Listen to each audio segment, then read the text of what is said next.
Just a moment ago, an incredibly beautiful girl appeared before me. I went up to strike up a conversation, but she quoted a price of 3,000 yuan for one night.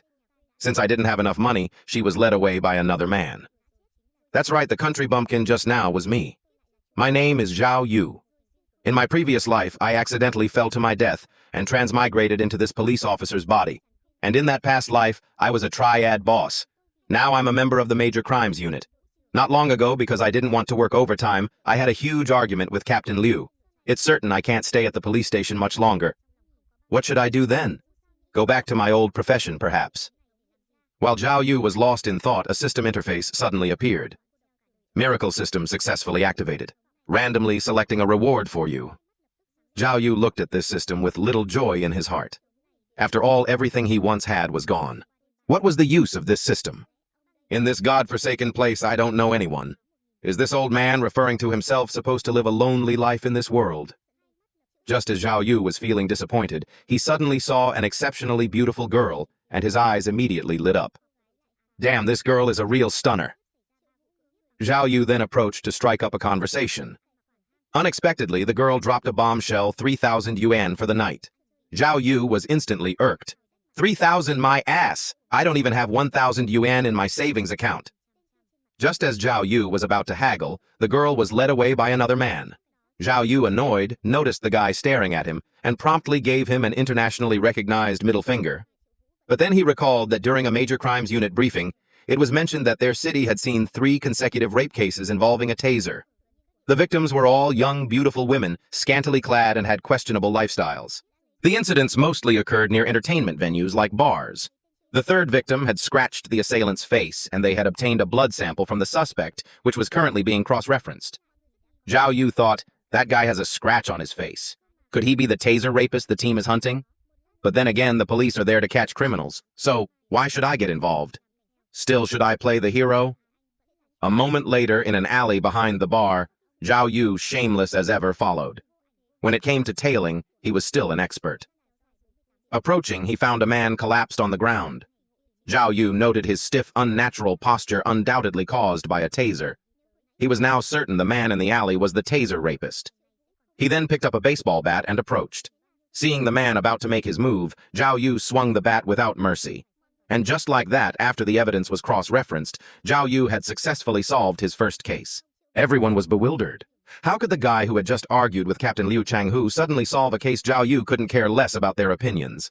Moreover, he hadn't expected that working in this unit and catching criminals would also earn him reward money. It seemed that continuing as a police officer wasn't so bad after all. Along with solving the case, the system also rewarded Xiao Yu with an invisible listening device. When used, it provided stealthy, untraceable eavesdropping capabilities, undetectable by any equipment for a duration of 48 hours. Xiao Yu deduced, so the miracle system arranged for me to encounter the criminal. Does the 75% completion rate refer to how well I completed the miracle mission? If I hadn't followed the rapist from the bar earlier, this completion rate would have been even lower. No matter how many coincidences the system sets up, whether I can seize those opportunities and complete the miracle ultimately depends on me. With this miracle system, if I encounter similar cases in the future, will I be able to solve them just like today? Then not only will there be reward money, but I'll also be surrounded by beautiful women. And so Xiao Yu drifted off to sleep, lost in this beautiful dream. However, Xiao Yu hadn't anticipated that his roommate's snoring would be louder than thunder, forcing him to wander outside until 500 a.m. Just as Xiao Yu was contemplating whether to rent a place outside, the miracle system activated again, randomly selecting a reward for you. Xiao Yu wondered if this miracle system operated based on the principles of Bagua, the 8 trigrams. A girl stumbled towards him, desperately crying for help. Just as Xiao Yu turned to look, she collapsed. Later, the television news reported that a police officer, Officer Zhao something, had discovered a young woman. He had administered first aid to stop the bleeding and called for backup. Currently, the girl was identified as Song Yi, and her life was not in immediate danger. Watching the news report on TV, Xiao Yu felt a bit displeased. This crappy 2D animation is garbage. It doesn't capture my handsome and heroic demeanor at all. Later, when Xiao Yu went to question the victim, Song Yi flew into a rage. It's been so long and you haven't found a single trace of the criminal. All you do is come here and question me.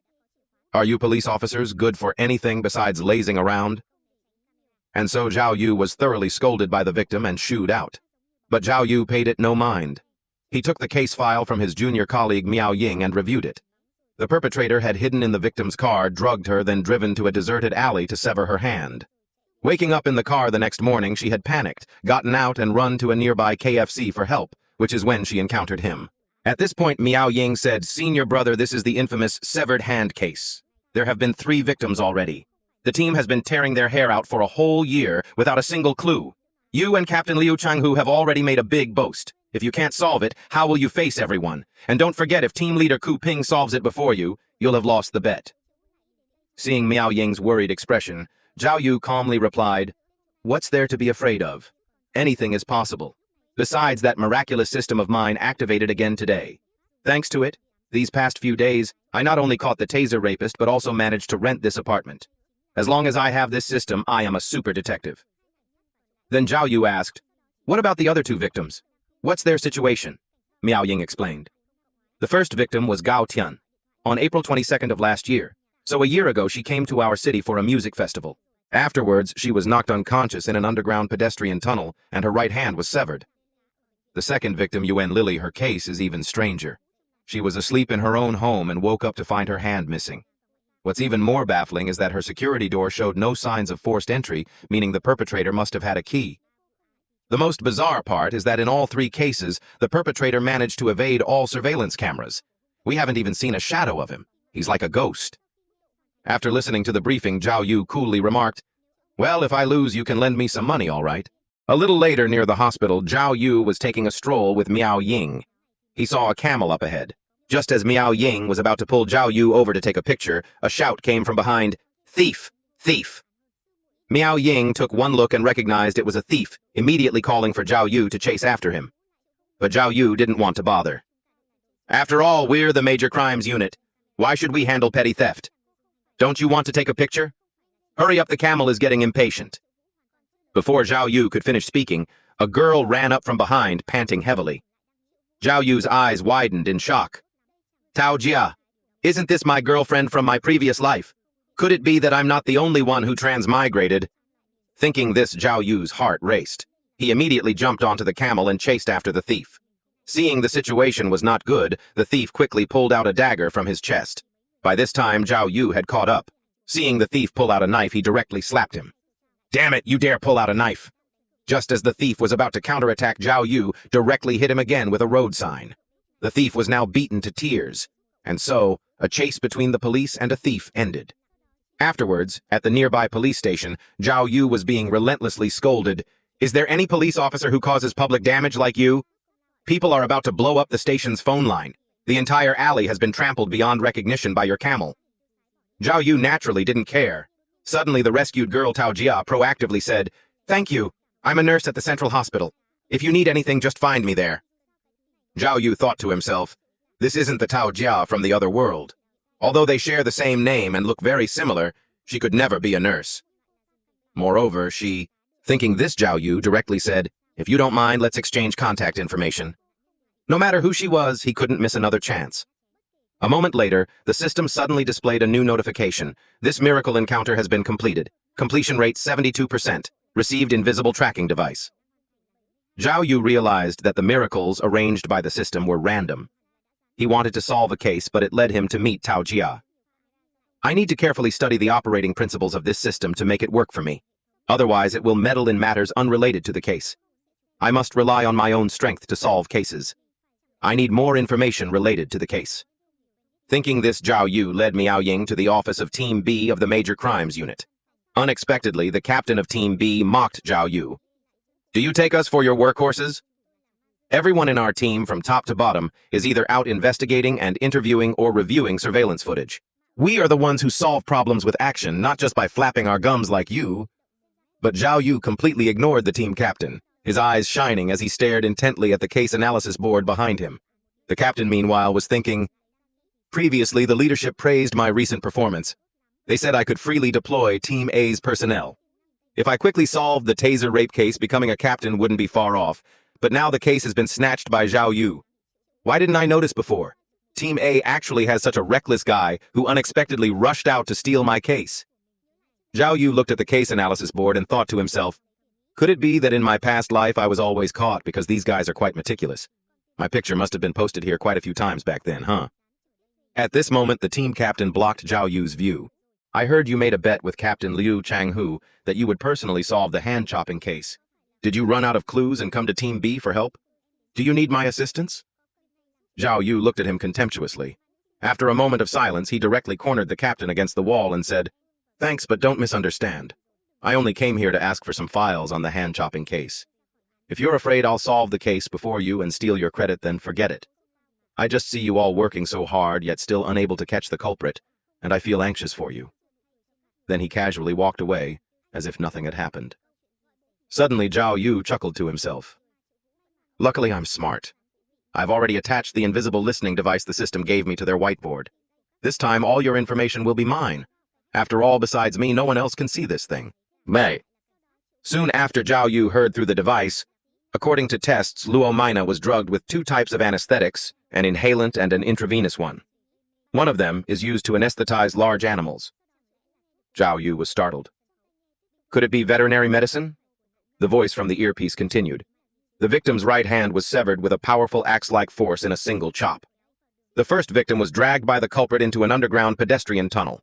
The culprit is likely a man of great strength. The forensic examiner said the culprit avoided the hardest part of the wrist bone, so the possibility of a female culprit cannot be ruled out. The forensics team found traces of glue in Luo Mina's car. The culprit must have applied a special reflective film.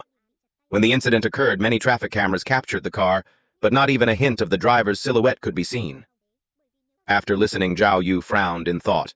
Why wouldn't they want their silhouette to be captured? What would the silhouette reveal?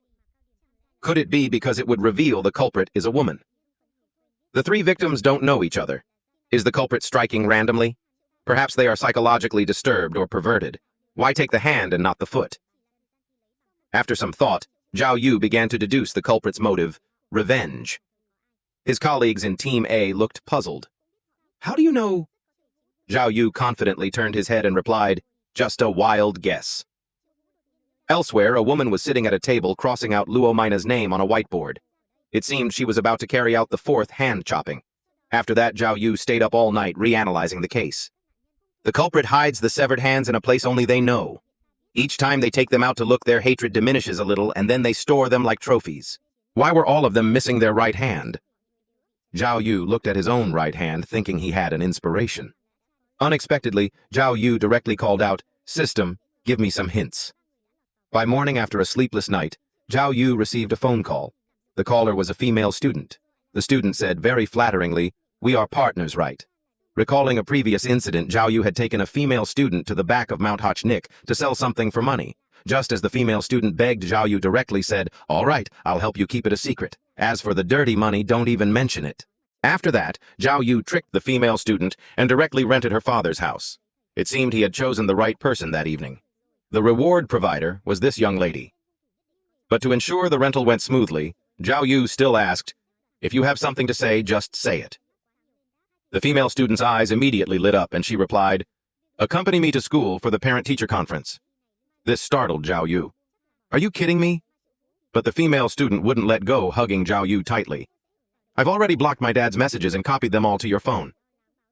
Xiao Yu looked worried. "If your dad finds out and kicks me out, where will I sleep?" The female student once again used her wheedling tactic. "Dad, help me out. If Dad doesn't have a place to sleep, I'll give you my room. Please, Dad. Oh, Dad." The female student looked at Xiao Yu with a smile, thinking he had agreed. Unexpectedly, Xiao Yu uttered, "Even if you call me Dad, I'm not going." A little later, Xiao Yu still obediently went to the school to attend the parent-teacher conference because the female student had threatened him earlier. "We're 2 grasshoppers on the same string. If my dad attends the parent-teacher conference, my skipping school and hacking accounts will be exposed, and you won't have any money to earn. Plus, you're a police officer. Things will get serious then." Xiao Yu was helpless, not expecting to be played by this little swindler. Watching the piano performance on stage, Xiao Yu started thinking again. Such beautiful hands, what should be used to chop them? Then Xiao Yu overheard a conversation between 2 people on stage. "Normally, I wouldn't have guessed your piano skills were so high. What's this? I'm already past my prime.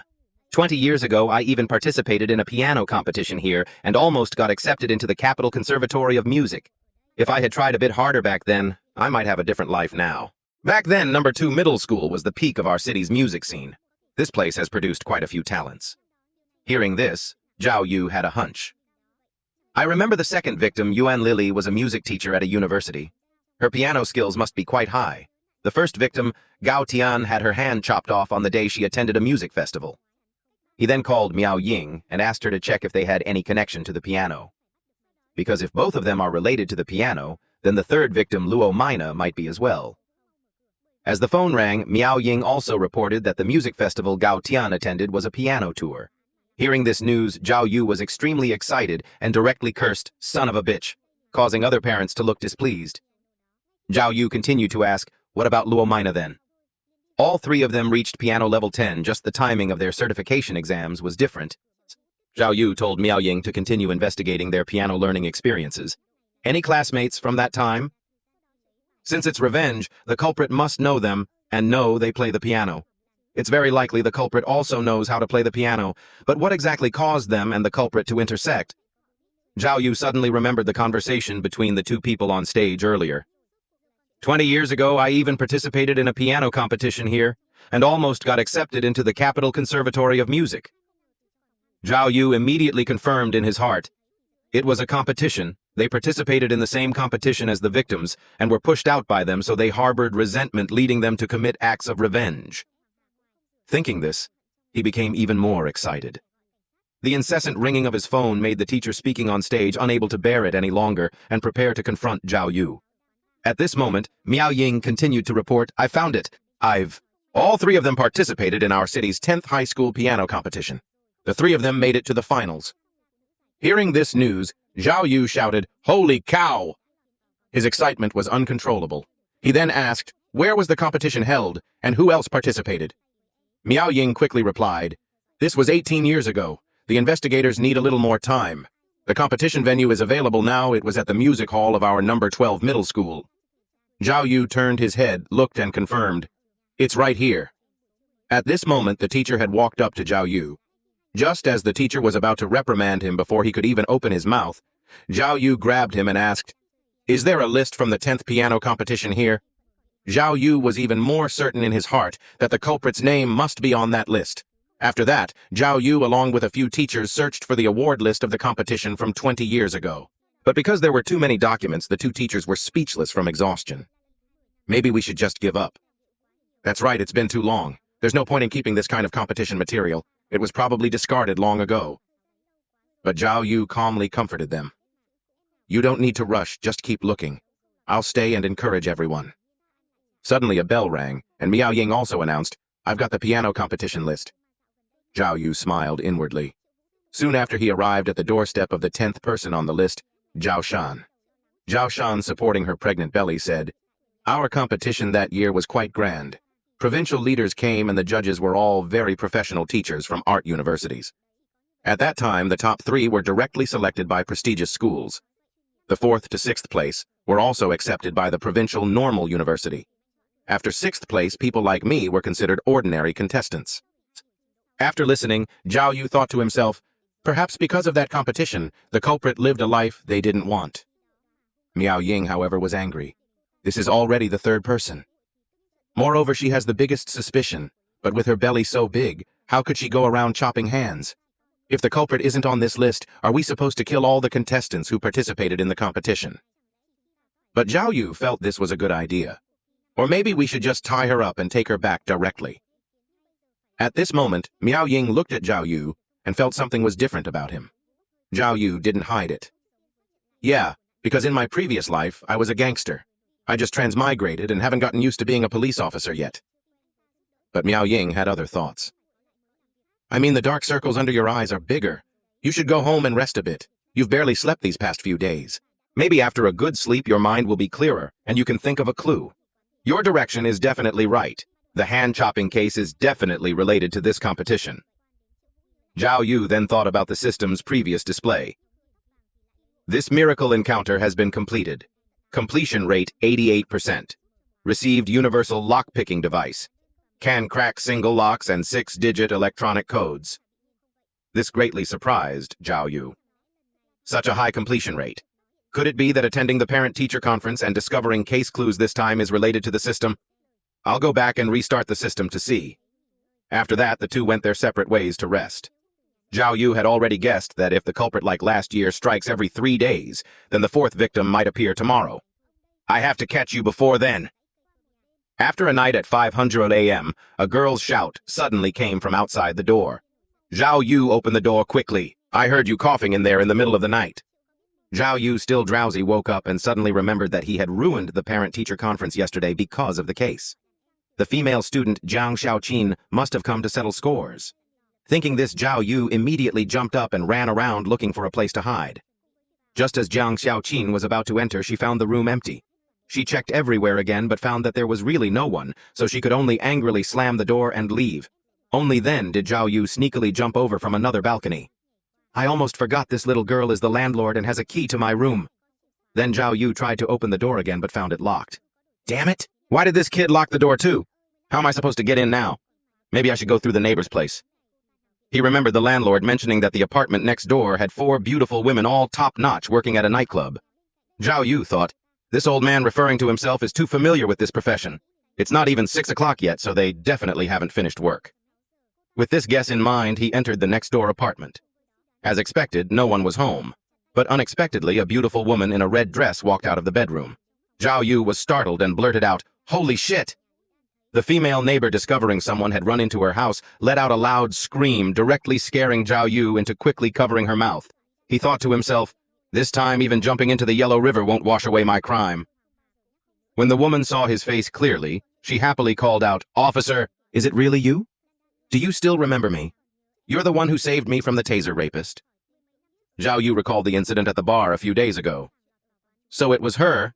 Xiao Yu then explained, I live next door, but unfortunately I got locked out on the balcony. I thought no one was home in your apartment, so I wanted to borrow a way out. I didn't expect you to be home. After listening, the woman explained, this is normal.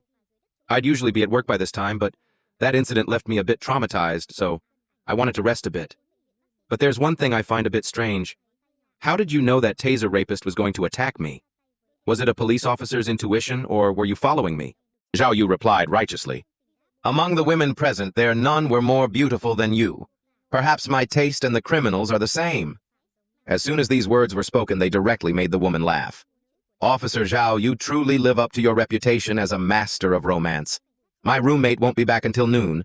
It's a rare opportunity, so how about we... Just as the two were about to engage in some cultural exchange, the woman's phone lit up. Xiao Yu noticed the phone wallpaper was a picture of her playing the piano in the past. The woman said, I was still in school back then. Xiao Yu immediately became interested and asked, You know how to play the piano too? The woman replied, Unexpected, right? I was forced by my mother to practice piano since I was young. I'm piano level 10. In high school, I even participated in our school's piano competition. Xiao Yu immediately asked, Which competition was it? The 10th one. Why do you ask? Xiao Yu thought to himself. So she's from the same batch as the culprit. Do you know Gao Tianyuan Lily or Luo Mena? The woman looked unfamiliar. That was the final round. I wasn't lucky enough to even make it into the top 20. Say, officer, why are you investigating a case again? Do you know about the hand-chopping case? The woman was startled. The one that's been all over the internet recently, Xiao Yu continued. The people whose hands were chopped off all participated in this competition. At this point, the woman started to worry. Does this mean I might also be in danger? Are all the current targets people from the final round? Can you tell me any details you remember about the competition? Anyone, anything is fine. Only then can we solve the case sooner. At this moment, the woman pondered. If you say so, something strange did happen that year. A little later, Xiao Yu and Miao Ying were discussing the clue they just got. Li Dan was already a famous prodigy in the county before the competition. Before she was 12, her piano level had already surpassed grade 10. She was originally set to enter the finals with her outstanding achievements, but suddenly withdrew on the eve of the final round. Miao Ying guessed perhaps someone bribed her to withdraw so they could enter the finals. But Xiao Yu didn't think so. I heard Li Dan's family situation wasn't good. They sold their ancestral home for her to learn piano. This was her only chance in life. No matter how much money the other party offered, she wouldn't have given it up. And because this was her only chance in life, only by entering the top 3 could her destiny change. So something must have happened during that competition. After hearing this, Miao Ying asked further, But what do we do now? Even the police department can't find any information about her family. It's like her family evaporated from the face of the earth. And Xiao Yu first reconfirmed the situation of the next potential victim, then went to find an expert to locate that famous person. But Miao Ying hesitated. You mean Zhang Jingfeng asking him for help is very expensive. He only works if there's a benefit for him. People in the team have been angered by him countless times. Everyone even gave him the nickname Eel King. Xiao Yu heard this and became interested.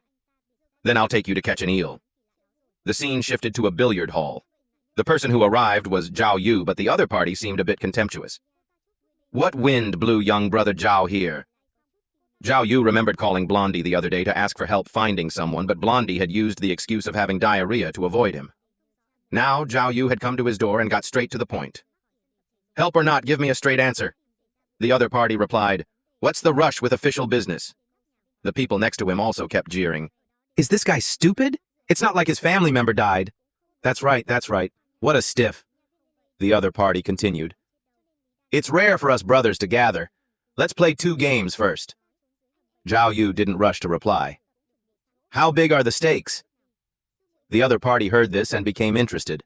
Oh, young brother is an insider, huh? We all draw a fixed salary from the state. How about 50 yuan per cue stick? Then how many sticks do I get to hit? The other party laughed. What do you mean by that? Hit as many as you want. In the next second, Xiao Yu directly broke a billiard cue. Break 1, pay 50 yuan. Then 2, then 3. By the 4th cue, the hooligans were furious. Damn it, are you looking to die? But unexpectedly, Xiao Yu slapped one of them. Do you know you have bad breath? And with a kick sent another flying. Didn't your mother teach you to brush your teeth morning and night? The angry hooligans directly called their underlings. You guys hurry up and get me something to beat him to death. Seeing this situation, Xiao Yu instructed Miao Ying, stand over there and don't move. It just so happens this old man referring to himself hasn't stretched his muscles in a long time. As a group of people rushed forward, Xiao Yu took them down one by one with his fists, knocking them all out. The other party, seeing all his men knocked down, lost all his previous arrogance. Brother Zhao, I'll investigate for you right away. So Xiao Yu directly grabbed the other party and took him away. Let's go. I'll treat you to drinks next time. A little later, Zhang Jingfeng also confirmed, it should be here. People get sick. No matter how they change their names, their medical information remains. 15 years ago, her father was hospitalized several times for heart disease. Last May, her mother was hospitalized in the oncology department. Miao Ying looked very surprised. So they never left the city at all. The informant continued, this is her home address, but they might have registered a fake address. Arriving at the address, Xiao Yu looked around. This place is less than 100 meters from where the 3rd victim's hand was chopped off. She could avoid the cameras in the alley either because she's too familiar with the area or because she basically lives there. After chopping the hand, she just brazenly walked home. Could someone go to such lengths for fame and fortune? At this moment, Xiao Yu and the others had arrived at Li Dan's front door. Excuse me, is Li Dan here? After the two entered, Xiao Yu immediately asked, did your daughter play the piano before? Li Dan's mother said piano is the biggest taboo in our house. After her father passed away, we never mentioned it again. Xiao Yu continued to ask, did something happen? Li Dan's mother recounted the events of the past. Dandan Li Dan's nickname was always a very hardworking child. She won awards in piano competitions in the county, city, and province. More than 10 years ago, at that number 2 middle school competition, she was the 3rd contestant and steadily entered the finals. Li Dan felt there wasn't much difference between her and the top 2, so she wanted to increase the difficulty of her optional piece in the finals. The organizers arranged practice time a day before. That day, after the last person had left, it was Dandan's turn. She was practicing very intently when suddenly she let out a tragic scream. There was blood everywhere on the piano and on the floor. Her right middle finger had been forcefully cut, damaging the tendon and joint.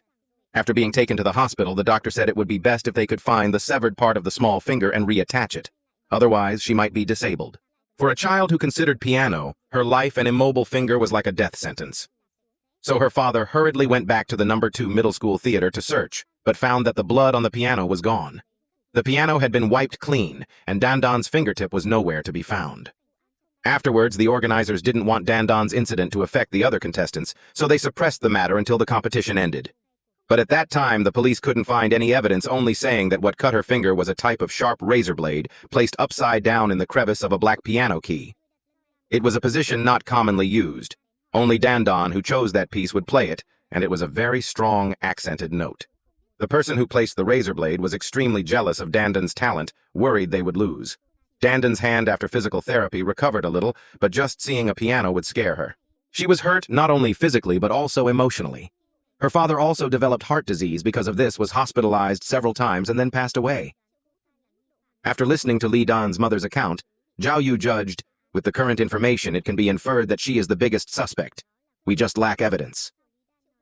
Then Xiao Yu looked towards the locked door behind them and asked, "Whose room is that?"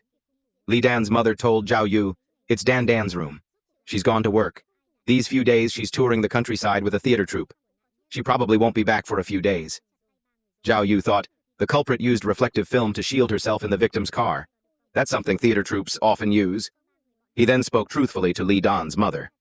"To be honest with you, your daughter is currently involved in a case. Someone wants to harm her. It might be the person who placed the razor blade back then.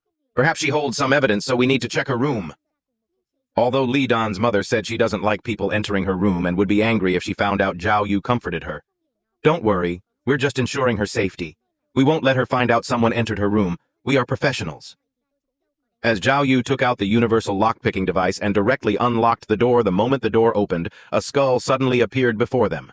This really startled Miao Ying, who immediately wanted to call the police. It was only when Li Dan's mother turned on the light that things calmed down a bit. Then Xiao Yu asked, "Has your daughter studied medicine, or things like anesthesiology and anatomy?" Li Dan's mother honestly replied, "No, but she once worked as an assistant at a veterinary clinic." Xiao Yu recalled the previous report. According to tests, Luo Mina was drugged with two types of anesthetics, an inhalant and an intravenous one. One of them is used to anesthetize large animals. All the victims were anesthetized before their hands were chopped off. Xiao Yu looked around. Why doesn't this room even have a desk? Just as Li Dan's mother was worrying, Xiao Yu lifted the bed to look, then put it back down and directly said, "Found it. Your daughter indeed holds very important information, very useful to us police. Please wait in the living room for a moment. My colleague and I need to take photos for evidence." Li Dan's mother asked very worriedly, "So is my daughter in danger?" Xiao Yu deceptively reassured her, "Don't worry, I will inform our colleagues to protect her." After seeing Li Dan's mother off, Miao Ying asked very confused, "Senior brother, why do you keep deceiving her?" Xiao Yu didn't explain much, directly opening the bedboard. Inside, all the severed hands of the victims were revealed along with all the criminal tools. This made Miao Ying worship him. "Senior brother, you're too amazing. How did you know there was a problem in her room?" Xiao Yu then explained, "Locking her own room door at home is strange enough. Li Dan's injured hand that year was her right hand, same as the victim's. Her mother had surgery last May. The timing was just right after the first two hand choppings. After 9 months of chemotherapy, her condition stabilized, and only then did she commit the third hand chopping. Now all the missing evidence is here. All of this was preparation for chopping hands. Now we can explain those strange methods of committing the crime." On the 24th, Li Dan went to the music festival with the first victim, Gao Tian. After it ended, she tailed Gao Tian. She drugged Gao Tian and dragged her into the electrical control room. After chopping off the hand, she didn't rush to leave the scene, but calmly put Gao Tian's hand into a formalin jar and hid it in the ventilation duct. Then she continued to hide in the ventilation duct until near dawn, when she blended in with the workers going to work to leave the stadium. And that hand, she only retrieved it 2 months after the incident. On the day of the hand chopping, she went directly to the rooftop next to the second victim, Yuan Lily's house. There, late on the night of the 25th, she used a ladder to climb onto Yuan Lily's rooftop. She had already prepared the victim's house key. Yuan Lily's house had long been bugged with listening devices, so Li Dan knew that Yuan Lily was home alone that night. After chopping off Yuan Lily's hand, she hid in the basement for 7 days before leaving. She even prepared a makeshift toilet, leaving not a single trace. After listening to the analysis, Miao Ying was astonished. This level of forbearance. How much must she hate the victims? Only one person harmed her that year. Does she now want to chop off everyone's hands before she's satisfied? Then Xiao Yu looked at the photos on the wall. "What's this water gun used for? And this grave, why has it collapsed?" Miao Ying suddenly called out, "Senior brother! This is Xiao Jiaying, the international trade businesswoman who emigrated to Australia. Why is there so much information about this person here?" Xiao Yu thought for a moment. On the previous list, the third person was Xiao Luolu. Could she be the next victim? Xiao Yu looked at the time on the plane ticket beside it, flight arrival at 15 Hajid. It was already 16:15. Xiao Yu suddenly felt uneasy and immediately ran out. Then he confirmed, "I'll go find Li Dan. You take the evidence photographed here back to the police station quickly and get support." In the next second, Miao Ying immediately found the information. "Senior brother, I found it. Xiao Jiaying was indeed the third person in that year's competition. Xiao Luolu was admitted to the National Music Academy, then studied abroad and became a businesswoman by trading musical instruments. So Xiao Luolu changed her name. But isn't this person currently in Australia?" Xiao Yu explained, "That grave belongs to Xiao Luolu's father. Li Dan must have deliberately created a hole in the grave and forged government documents for Xiao Luolu, claiming the grave had inexplicably collapsed to lure her back to the country and chop off her hand. There's not much time left. Xiao Luolu landed over an hour ago. I have to get there immediately."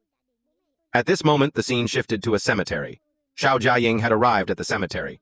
Not far away, a person dressed in black holding an axe was approaching. Meanwhile, Xiao Yu was speeding in his car.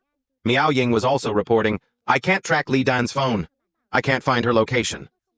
Then Xiao Yu told Miao Ying to immediately trace Xiao Luolu's location. But now there was simply not enough time. Xiao Yu's mind raced. "Li Dan, where would you choose to chop the hand if Xiao Luolu has nothing else to do after leaving the airport? Where would she go directly to the cemetery?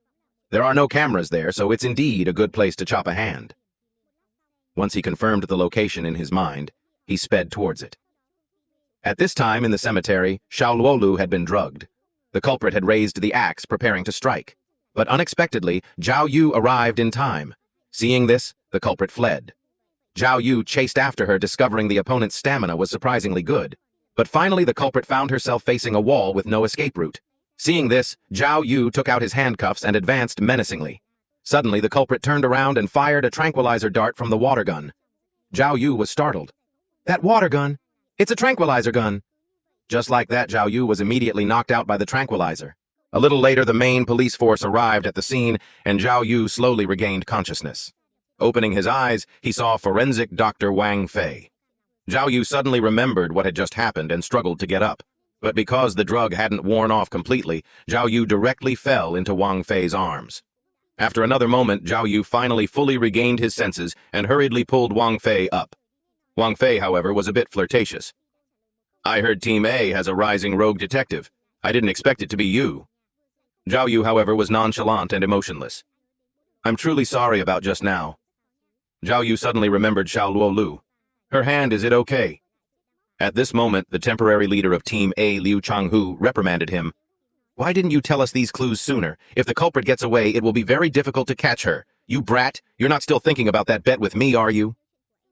But Miao Ying was very unconvinced. "Senior brother just found the clues. Besides, we didn't know if it was the wrong direction. If it was wrong, it would mislead everyone." At this time, Wang Fei also spoke up. "If it weren't for little Zhao being the first to arrive at the scene, Xiao Luolu's hand would be gone by now.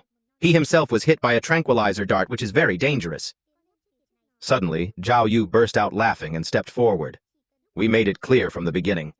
As long as I catch the culprit in this hand-chopping case, you'll pay for the compensation from last time." Everyone looked at Xiao Yu, thinking the tranquilizer had affected his brain. Just like that, amidst everyone's suspicion, Xiao Yu moved forward. Then with one kick, he smashed the wooden board covering something above. Xiao Yu also fell down with it. Everyone looked down below. Xiao Yu was hugging the culprit, grinning. "Quick, take a picture for this old man!" Through Xiao Yu's efforts, the hand-chopping case was finally successfully concluded. But Miao Ying was very curious. "Senior brother, how did you know Li Dan was hiding in the grave?" Xiao Yu, hearing this, was very embarrassed. "I can't tell you. I attached an invisible tracking device to Li Dan's butt before I passed out. Can I—" He could only talk nonsense. Because last time Li Dan hid on the rooftop for so long to chop the hand, this time she could also be hiding nearby. Miao Ying, being perceptive, asked, "How did you know specifically which grave? You found the right spot as soon as you arrived?" Just when Xiao Yu didn't know how to answer, Miao Ying said, "I think you weren't unconscious at all, but you saw her hide in there with your own eyes, right?" Xiao Yu conveniently went along with Miao Ying's words, praising her. "You're really good. You even guessed this." The system also displayed this time, "This miracle encounter has been completed. Completion rate 95%. Received invisible lie detector X5. Xiao Yu thought, "Such a high completion rate. This time I was lucky to have the tracking device prop to solve the case." In the future, the invisible lie detector will definitely be very useful. Time shifted to the next morning. Xiao Yu looked at the notification displayed by the system. As the scene shifted to the interrogation room, it turned out that this morning's notification referred to the culprit wanting to see him. When the culprit met Xiao Yu, she kept asking, "Who was it? Who exactly placed the razor blade on the piano that year?" Xiao Yu, hearing this, was also a bit curious. "You don't know who placed it yet. You've already chopped off 3 people's hands." The culprit was very angry. "They took up my practice time. Everyone who made it to the finals bears responsibility. It must be one of those 3. Only if they admit to harming me will you be able to find me." Xiao Yu helplessly explained, "Do you think we have no other way to find you besides the victim confessing? You're too confident. Those 3 never mentioned harming you. I found out you all participated in the same competition and then found your home." The culprit, hearing this, was extremely puzzled. "Impossible. Even if you investigated me, you couldn't possibly know my home address. Your mother registered her information when she was hospitalized." The culprit was still very skeptical. "Even so, I didn't mark the specific grave where I was hiding in the files." Xiao Yu then remembered the image of him placing the tracking device on her butt and hurriedly explained, "Your tranquilizer dart expired." "I can't tell you I stuck an invisible tracking device on your butt, can I?" The culprit was completely unconvinced but helpless, because after all, Xiao Yu had hacked the game. So the culprit felt a slight regret. "My father pinned all his hopes on me, but I couldn't do anything. My father died, and my mother got cancer. I've lost everything." "Then let me ask you this. Li Dan, before you sought revenge, did you think about your mother? Without you, how will she live? Who will take care of her? I'll give you a sentence. People's hearts cannot lose balance. Hatred cannot cross the line." Walking out of the interrogation room, Xiao Yu felt very uncomfortable. Uncomfortable because he couldn't find the bastard who harmed Li Dan that year. Uncomfortable because he couldn't help Li Dan investigate the root cause. Later, Xiao Yu went to the office and found a group of people wanting to beat him up.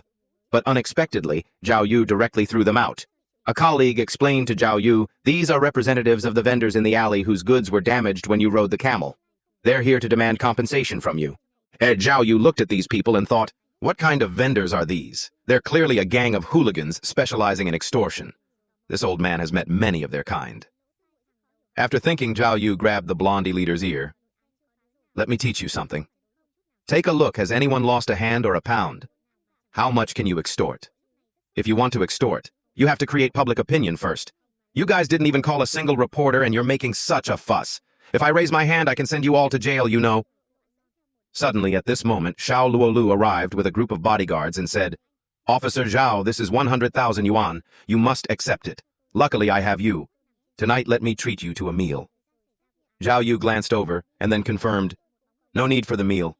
And we have very strict regulations, so I'll have to trouble Miss Xiao to write a certificate of voluntary donation for this amount. Otherwise, I'll be disciplined later." Xiao Luolu was very satisfied and agreed. "This is my business card. If you need any help in the future, just find me." And so Xiao Luolu left. Xiao Yu directly took out a wad of money and slapped it on the blondie leader's face. "Divide this money among those vendors. Don't you dare let me find out you pocketed it." The hooligans were now scared stiff. "Brother Zhao, we wouldn't dare. We will definitely supervise them and ensure the money reaches the vendors. We'll be going now, won't disturb Brother Zhao's work." After that, Xiao Yu said to everyone, "Tonight let's have a big feast. Hotel is on me." Just as his colleagues were cheering, Xiao Yu looked at the analysis board with the ranking list from that year's competition, lost in thought. A little later in a cafe, Xiao Yu said to Xiao Luolu, "These are the final scores from that year's competition. Your scores were very close, meaning only the 4 of you could benefit from Li Dan's withdrawal. If the 3 whose hands were chopped off understood the truth back then, Li Dan would have been caught long ago. She wouldn't have targeted you at all." Xiao Luolu was very confused. "You're not suspecting that I harmed Li Dan to that extent, are you? Li Dan wanted to chop off my hand. I'm the victim here." Xiao Yu's face darkened. "Miss Xiao Luolu, how did you harm Li Dan just now? When I mentioned Li Dan, you showed no surprise at all. Because you already knew the name of the person who wanted to harm you. You also knew what had happened to Li Dan before." Xiao Luolu feigned innocence. "Even if I participated in that piano competition twice, what does that prove? I've checked your files.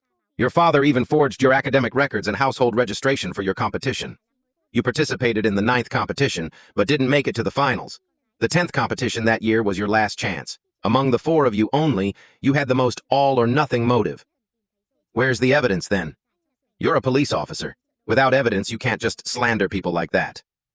But Xiao Yu continued, you probably know better than I do. Without that razor blade, Li Dan's life might have been like yours now. But now Li Dan's father died from indignation. Li Dan's mother has cancer, and Li Dan herself will be prosecuted for intentional injury, possibly even losing her life. Hearing this, Xiao Luolu felt extremely aggrieved. That's enough. Do you know how I've lived these past few years? This incident was a lifelong trauma for her, and for me, it's a shadow that can never be erased. Xiao Luolu finally couldn't hold back and told the story of that year. This matter is indeed related to me. 18 years ago, before the competition day, I finished practicing at 3 p.m. according to the organizer's rules, and returned to the hotel. In the evening, Dad said he had forgotten something at the auditorium, and wanted to go back to get it. I originally intended to go with him, but unexpectedly, Dad snapped at me.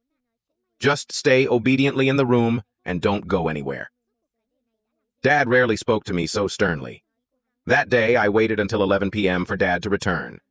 After he came back, he kept saying, try hard, tomorrow you must try hard in the competition. Until the award ceremony, I was so nervous that I ran to the restroom and saw Li Dan's mother arguing with someone from the organizing committee. I beg you, my daughter can't be ruined like this by a razor blade. What will happen to her life? She's a piano prodigy. Only then did I know that she had suddenly withdrawn because her finger was cut by a razor blade while practicing piano. The incident happened on the evening my father returned late. On the awards stage, I truly couldn't smile at all. I hoped that Li Dan's incident had nothing to do with my father. But on the day we were packing to go home, I found a whole box of razor blades in my father's bag. I had a huge fight with my father on the spot. In the end, he admitted it. At that time, Dad kept begging me. My parents divorced early, and Dad raised me all by himself since I was little. He gave everything for me, sometimes working 3 jobs a day, not even resting at night. I didn't want him to go to jail. Perhaps it was karma. Later, my father was diagnosed with pancreatic cancer and passed away. He could never forgive himself for what happened to Li Dan. After the competition, I never touched the piano again. Whenever I see a piano, my mind is filled with Li Dan and her bloody hand. Don't worry, Officer Zhao. I will hire the best legal team to help Li Dan. I will also find someone to take care of her mother. I understand that between me and Li Dan, it's not a matter of money. I don't expect her to forgive me. I just hope things don't get worse. Seeing this, Xiao Yu didn't pursue it further. A little later, Xiao Yu was happily drinking and singing with his colleagues at a KTV. Afterwards, Wang Fei drove Xiao Yu home. On the way, Wang Fei kept asking about Xiao Yu's state. Xiao Yu honestly replied, I haven't laid a hand on you yet, so I'm probably not drunk. Oh, so straightforward. But actually, we're not going the same way. Hearing this, Xiao Yu thought, not going the same way, yet she's taking me home. Could she be interested in me? But Wang Fei immediately saw through his thoughts. Don't get any ideas. Let me tell you, a dead body was just fished out of the Guishan Reservoir today. Because of your party, I had to leave after doing half the autopsy. I have to go back and finish it later. Xiao Yu, hearing this, was very embarrassed. Doing half an autopsy and still eating with such a good appetite. Truly professional. Wang Fei continued. My hands have touched countless dead bodies. You still want to lay a hand on me? Xiao Yu chuckled and asked, what are you talking about? It's not like they died because you touched them. Besides, you're so beautiful, I'd be willing to die if you touched me. Wang Fei, hearing this, felt a slight flutter in her heart, then broke into an amused smile. A little later, they arrived at his destination. Xiao Yu got out of the car and confirmed, there's no one at my place. Wang Fei looked at Xiao Yu, smiled faintly, then directly stepped on the gas and sped off without looking back. Xiao Yu watched the car drive away, feeling a bit helpless, because earlier Wang Fei had replied with an extremely stimulating sentence, wait until next time when I bring my scalpel, then we'll talk. Xiao Yu dejectedly walked home only to find Zhang Xiaoqin still waiting for him at his door. Dad Tang Xiao Yu, it's really hard to get a date with you. You play pretty well, huh? Xiao Yu hurriedly explained, what are you talking about? I was really solving a case. Zhang Xiaoqin didn't care about these things, tears welling up in her eyes. She said, did you forget that you ruined my parent-teacher conference? I just want to earn some money to help reduce my family's pressure. Why is it so difficult? If my affairs are exposed, how can I still go to school? Xiao Yu looked at Zhang Xiaoqin's pitiful expression and wondered, what happened? Can't I help you solve it? Jiang Shaoqin, hearing this, immediately changed her expression. The next day, Jiang Shaoqin took Xiao Yu to visit her teacher. The high school entrance exam is coming up soon. Parents must do a good job ensuring their children's success. Shaoqin is a good seedling that our school is focusing on cultivating. Xiao Yu was speechless. This damn brat. Why don't you become an actress? You change faces faster than flipping a mixed rice paper salad. At this moment, Xiao Yu was exchanging glances with Jiang Shaoqin. Your dad won't suddenly come back, will he? Jiang Shaoqin also replied with her eyes. Don't worry, I've installed a GPS tracker on his phone. He's still at the hospital right now. Xiao Yu was still thinking about Wang Fei. I wonder if she's finished dissecting that corpse yet. I wonder if she's in the office right now. A little later, Xiao Yu arrived at the office. Hey, is there a new case? Let me investigate Wang Fei's case. Do you have time tonight? Let's talk about the case. Before Wang Fei could open her mouth, a colleague next to her handed him a file. You're not free tonight. Don't worry about the case. Ku Ping's group is also investigating this. The team has also issued you a new phone. Throw away that crappy phone of yours quickly. This afternoon, pack your things and report to this place. And so, Xiao Yu, looking bewildered, arrived at the training location. Xiao Yu looked boredly at the system. Lately, the props the system has been giving are so strange. Does it even know what binoculars are, what an item composition analyzer is, a signal jammer, X3, an air quality tester? Sometimes even a sneeze can summon the system. Just as Xiao Yu was feeling bored, a woman walked over. Everyone around called her Ying Jie. Xiao Yu, watching her drink water, felt a stir of excitement and directly asked a colleague, Brother, who is that girl? The colleague hurriedly replied, She's probably a beautiful female special agent. And the lucky male special agent with big prospects could very well be me. But before the colleague could finish speaking, Xiao Yu had already rushed in front of Miao Ying with extreme speed to greet her. Hello, beautiful new girl. You probably haven't seen the takedown move. The instructor just demonstrated, right? How about I teach you? The people nearby were watching the show. What is Brother Zhao doing? Just hitting on a girl. Is he crazy? Messing with her is courting death. That's Miao Renfeng. She's a 2-time martial arts tournament champion, a master of unarmed combat. She's the nightmare of all us male police officers. Criminals caught by her are never intact. They're basically beaten disabled. Facing Zhao Yu's invitation, Miao Ying agreed without hesitation. Then the two stepped onto the martial arts platform. Zhao Yu at this moment was also extremely confident and said, I'll teach you how to lock the opponent's arm first. Now you just throw a punch. Miao Ying said nothing and casually threw a punch. Zhao Yu easily blocked it and directly pressed her arm backward. Just like that, Miao Ying's arm was locked behind her. Zhao Yu confidently instructed, It's that simple. The important thing is to twist the wrist decisively. Miao Ying, hearing this, also felt a bit excited. But I have a way to break this move. Just as Zhao Yu was wondering, Miao Ying from below clenched her left fist and quickly swung it at Zhao Yu's face. Zhao Yu took a punch, and before he could react, Miao Ying had spun around and kicked. Zhao Yu reacted extremely quickly immediately, using both hands to block the damage his whole body directly knocked back against the fence. Zhao Yu came to his senses and looked. Damn, I was wondering why this girl had no one around her. Turns out she's too good at fighting. They're afraid of getting involved, so they don't dare come near. Miao Ying then said, Oh, sorry, I hit a bit too hard, so don't be angry. How about you teach me a throat lock? Zhao Yu laughed and replied, Actually, I also have a way to break that arm lock from earlier. Miao Ying, seeing Zhao Yu still hadn't given up, said, Then bring it on. Let's see if I can break your arm. Suddenly, Zhao Yu grabbed with one hand. Miao Ying was startled. Zhao Yu took the opportunity to lock both of Miao Ying's arms behind her. This posture made Miao Ying unable to struggle. She shouted loudly in embarrassment, Let go of my hands, quick! Zhao Yu didn't let go and even teased, Oh, my hand got sprained when you kicked me just now. I can't move it anymore. Call me Brother Zhao and I'll teach you a few more moves. But Miao Ying was not convinced and directly headbutted Zhao Yu's nose. Zhao Yu was forced to take a few steps back. Miao Ying took the opportunity to swing her leg down for a kick, but unexpectedly Zhao Yu caught it with one hand and taunted, Not bad footwork, but still too weak. Miao Ying got angry again. A reverse lock directly pinned Zhao Yu to the ground. Seeing this, Zhao Yu bit Miao Ying's butt. Miao Ying cried out in embarrassment, then punched Zhao Yu. Suddenly, a leader walked over and said, Are you two crazy? Get up quick! I've never seen two weirdos like you in 8 lifetimes. Miao Ying said venomously, Don't let me see you again. If I see you once, I'll beat you once. Zhao Yu replied without showing weakness, as if I'm afraid of a spitfire like you." And so, under the supervision of the leader, the battle ended. The scene shifted to a hospital. At this time, the deputy bureau chief said, "Stop joking. He's just a newcomer. Moreover, he's always flippant like a rogue. Are you sure you want him to be your successor?" But the captain expressed, "His drive and ruthlessness surpass even criminals. His future cannot be underestimated. I've made arrangements for him. First, let's polish his temperament and this hot temper of his." After the training ended, Xiao Yu immediately received a case. Arriving at the crime scene, he was curious. "Is this the victim's house?" Miao Ying asked, very confused. "Senior brother, you just returned from training and were assigned by the higher-ups to the cold case unit, yet you didn't object at all." But Xiao Yu didn't think it was a big deal. "What difference does it make which team I'm in? It's all about solving cases." Miao Ying was very anxious at this point. "Do you know how difficult these old tough cases are?" But Xiao Yu smiled confidently and said, "The reason this case hasn't been solved for 10 years is because I wasn't here. Wait until I solve the case and I'll treat you to a good meal."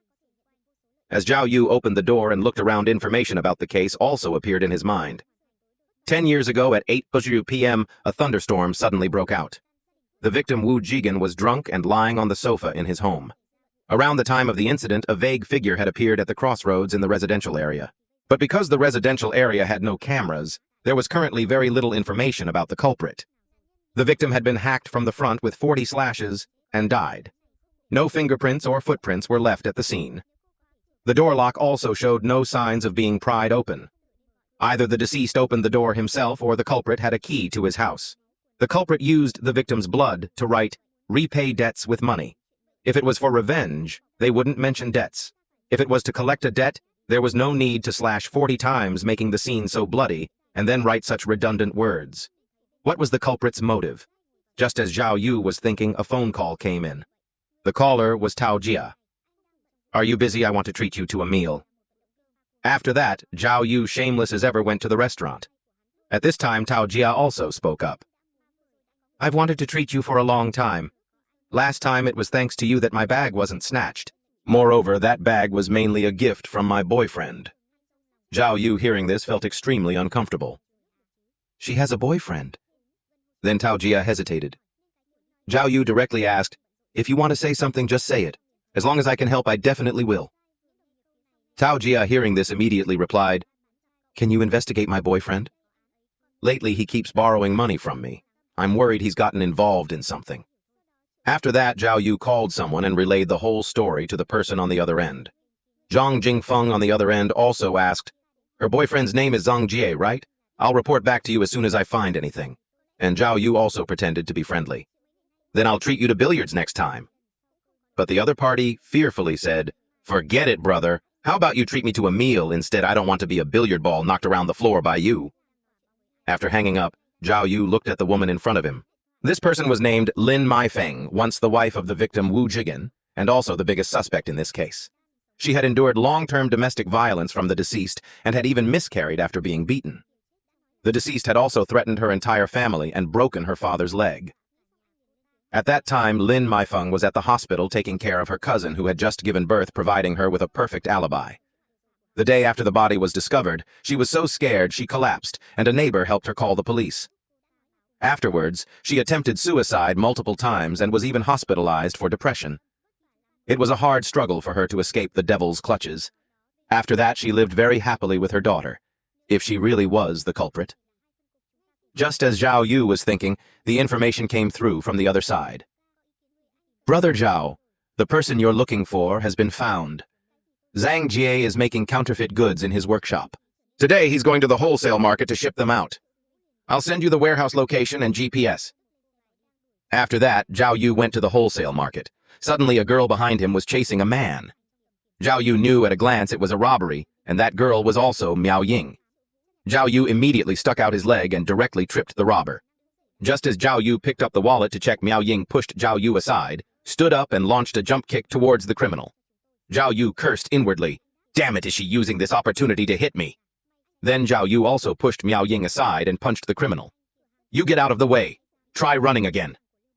At this moment, Miao Ying was very angry. "How dare you fight back?" Then Xiao Yu and Miao Ying once again fought fiercely, exchanging punches and kicks until other police officers arrived and pulled them apart. Xiao Yu said, extremely annoyed, I helped you stop the guy, and you repay kindness with ingratitude. Miao Ying retorted. How do I know if you and he are in cahoots or not? Xiao Yu said venomously. You'd better not let me see you again. If I do, I'll beat you every time I see you. As if I'm afraid of your big ego. And so, with everyone intervening, the two left. Xiao Yu looked at his phone and cursed inwardly. Damn it, it's getting further and further away. This old woman made me unable to do my proper business. Her actions are truly despicable. Luckily, I got something out of it. He then took out the wallet he had just picked up and looked. What on earth did this person do? Why was he caught? And why is there a picture of Lin Maifeng in his wallet? Could he be secretly in love with Lin Maifeng? A little later, Xiao Yu returned to the sub-bureau. Zhang Jingfeng now had information this person was named Liu Pengfei, 41 years old, a wholesale clothing seller. The cards in his wallet added up to over 1 million yuan. Under his name, there were also 3 houses and 2 cars. So what's his relationship with Lin Maifeng? Zhang Jingfeng quickly replied that he had no relationship with Lin Maifeng at all, but was from the same hometown as the victim Wu Shigen. But this is an old case unsolved for 10 years. You just happened to pick up a wallet and find a clue. Your luck is truly heaven-defying. Xiao Yu looked at the system. This miracle encounter has been completed. Completion rate 80%. Received invisible listening device. This clue must be because of the miracle system. But this photo looks like it was taken secretly. I have to ask Liu Pengfei. He probably knows Lin Maifeng. Keeping a woman's photo in his wallet, could he be secretly in love with her? A colleague spoke up. This guy is a regular at the bureau. Last time it was for fighting and causing trouble. This time it's for intentional serious injury. He's being investigated by the R sub-bureau, so this Liu Pengfei definitely needs to be interrogated. But right now he's detained at the R sub-bureau. Miao Ying, hearing this, also wondered, does anyone here know people from the R sub-bureau? Xiao Yu on this side felt helpless. I have to go see her again. After that, Xiao Yu, looking obedient, went to the R sub-bureau. Miao Ying, seeing him arrive, was also a bit annoyed. You've got some nerve. Are you here to cause trouble today? Xiao Yu immediately got close to Miao Ying, looking friendly. Captain Miao, if you say that I sound like a hooligan, this time it's official business. Please accommodate me a little. But Miao Ying glanced over and then confirmed, just like this you want to interrogate Liu Pengfei. That's not enough. Let's talk when you have the official cooperation documents. But by the time you get official documents, it will take a whole month. Everything will be delayed. I'll make it up to you next time. That bite I gave you last time, you're not still angry about it, are you? Miao Ying, hearing this, flared up again. Anyone can be interrogated today except you. Xiao Yu, get lost. Go back where you came from. Xiao Yu, looking at the furious Miao Ying, smiled wickedly. At this moment, Captain Miao was blocking the door. Others, seeing this, started gossiping. Where did this brat come from? How dare he come to our R sub-bureau and cause trouble? He even dares to provoke Captain Miao. Just wait and get beaten. Xiao Yu then said, Are you really not letting me interrogate him? Believe it or not, in a moment I can make you all cut off from the world. This old man has superpowers. I can jam the signal of the entire building. Your computers and phones won't be able to connect. As soon as these words were spoken, everyone burst out laughing. What superpowers? Signal jamming. Has his brain been kicked by a donkey? Captain Miao smiled and said, If you can make this building lose its signal, I'll really let you in. Then you have to keep your word. I'm about to chant a spell and unleash my power. Captain Miao quickly ordered, Quick turn on the signal detector for me. Then Xiao Yu shouted loudly, Captain Miao is a big idiot. Captain Miao is a big idiot. Captain Miao, hearing this, her anger value kept rising.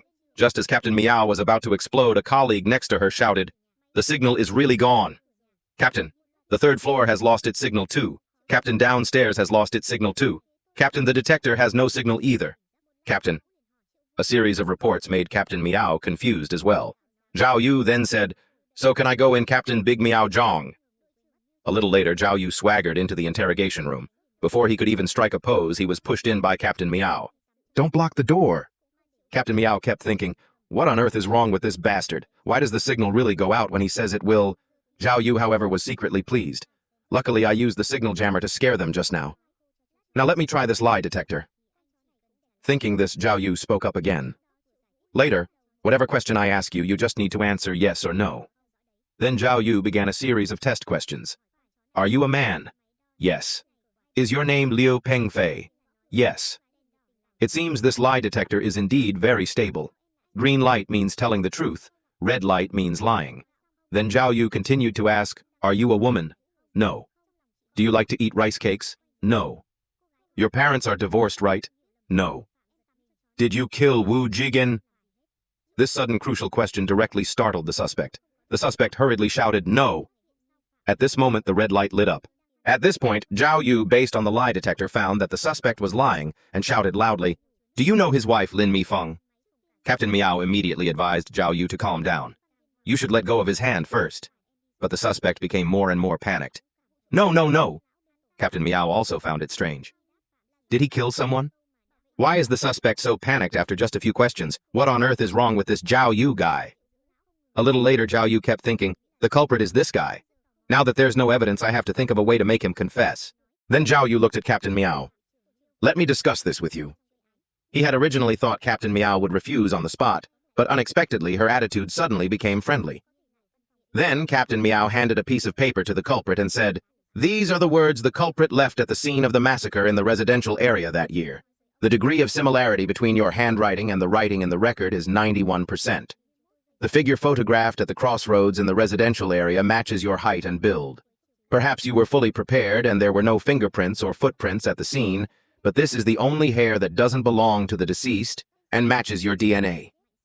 The culprit, though very tense after hearing this, refused to confess even to death. "Impossible!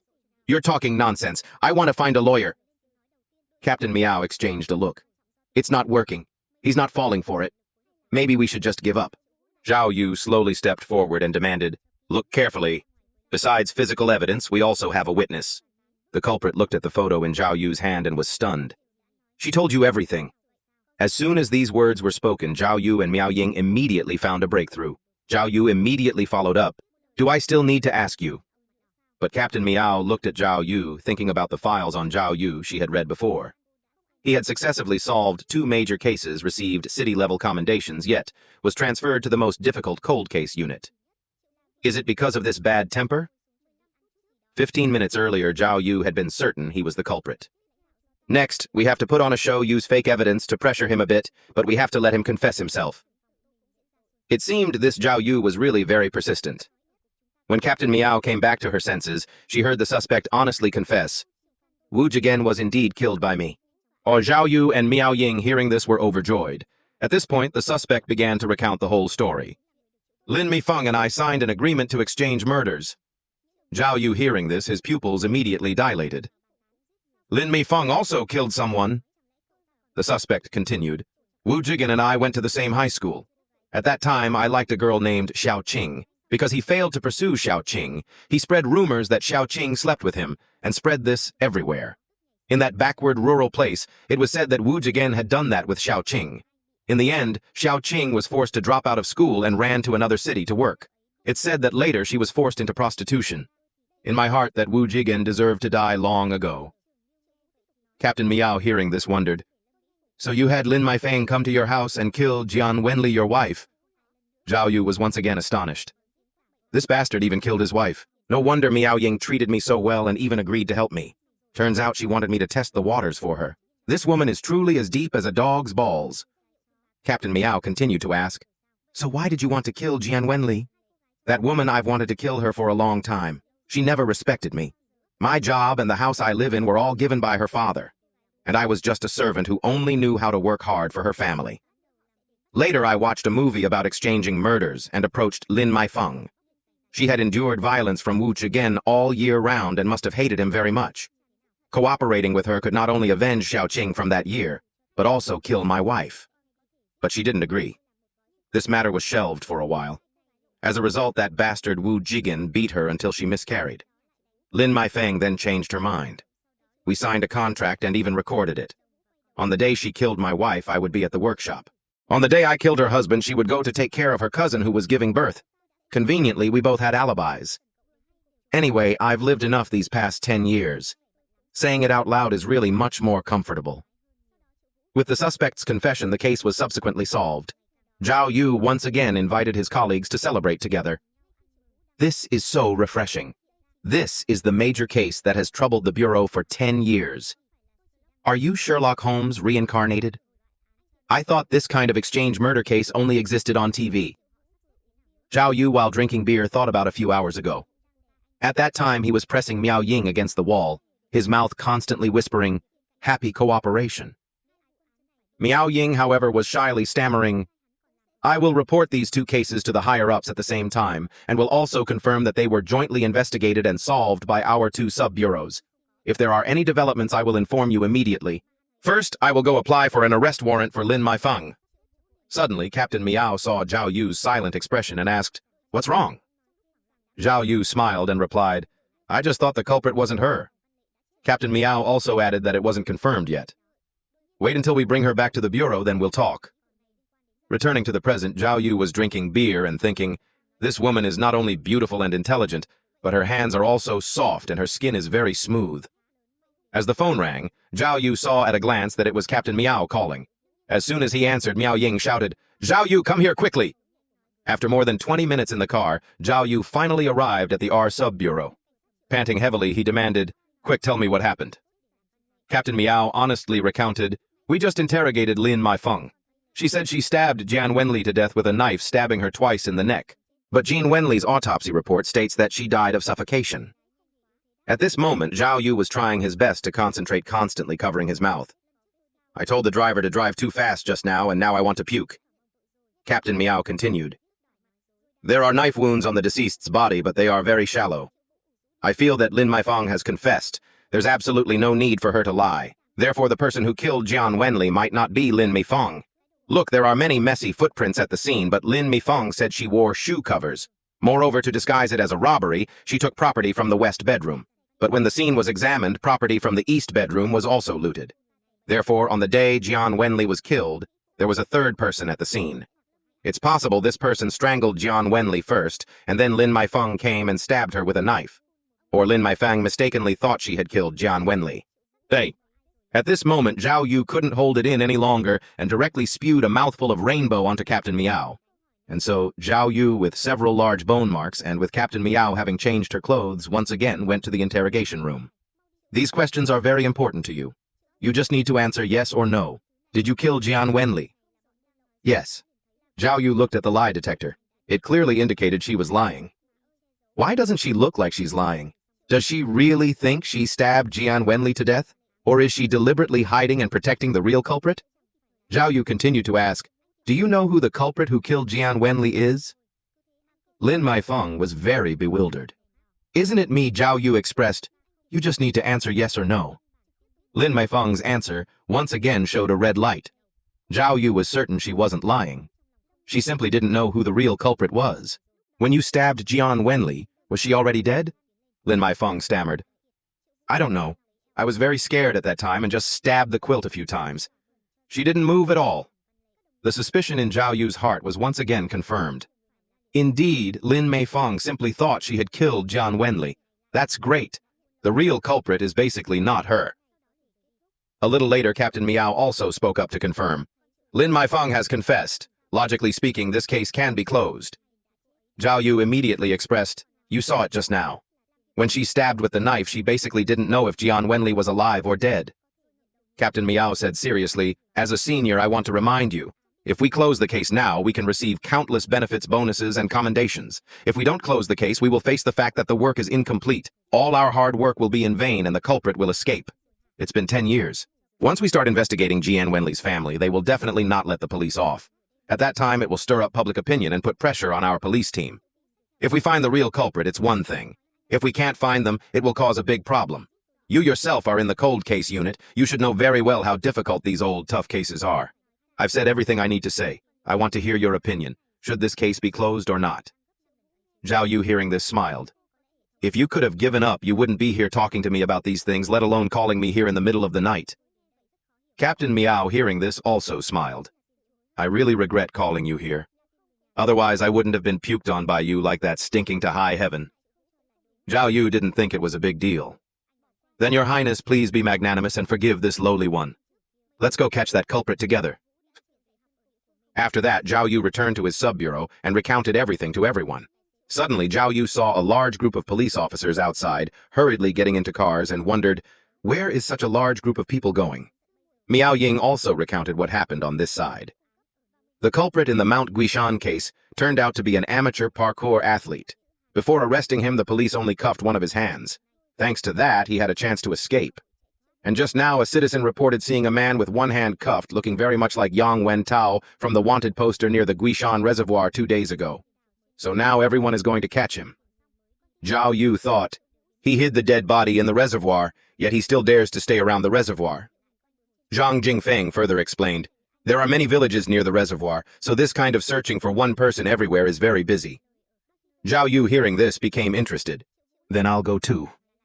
His colleagues behind him, hearing this, anxiously called out to Xiao Yu, Bureau Chief Luan wants to see you. You stinking brat, all you think about are cases. Don't you want a promotion?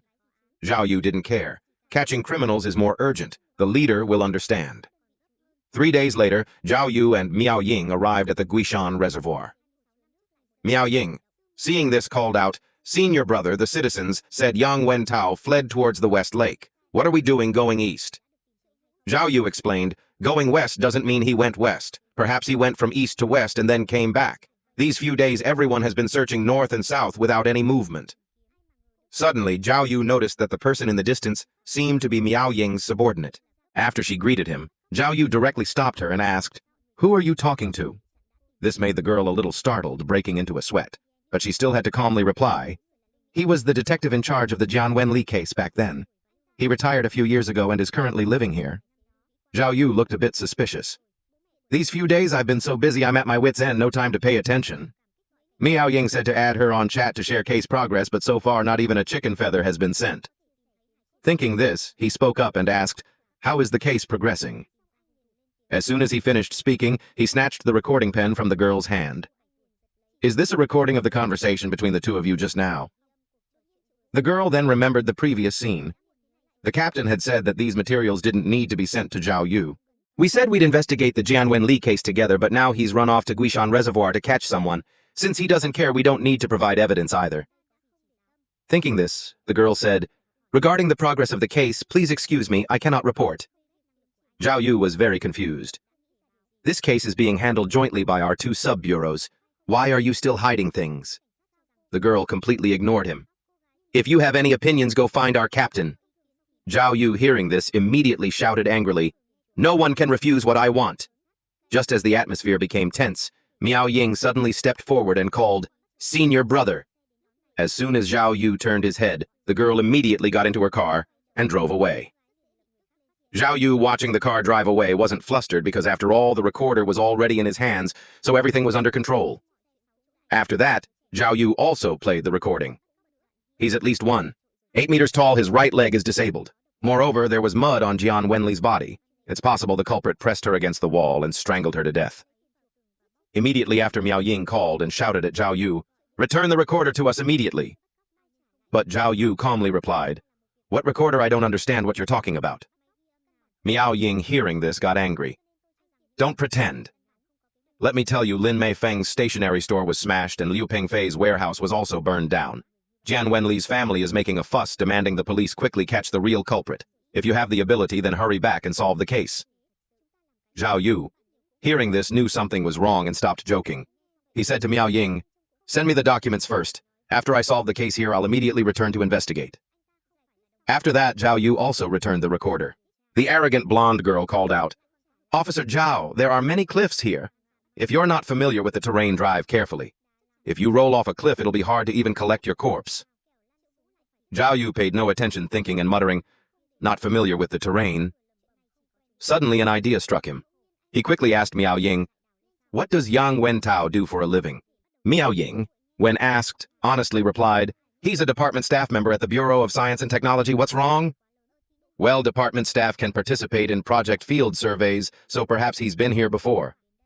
Miao Ying also found it reasonable. No wonder he's hiding near the reservoir. He's most familiar with the terrain here. Xiao Yu asked further, Has he worked on any projects near the Guishan Reservoir before?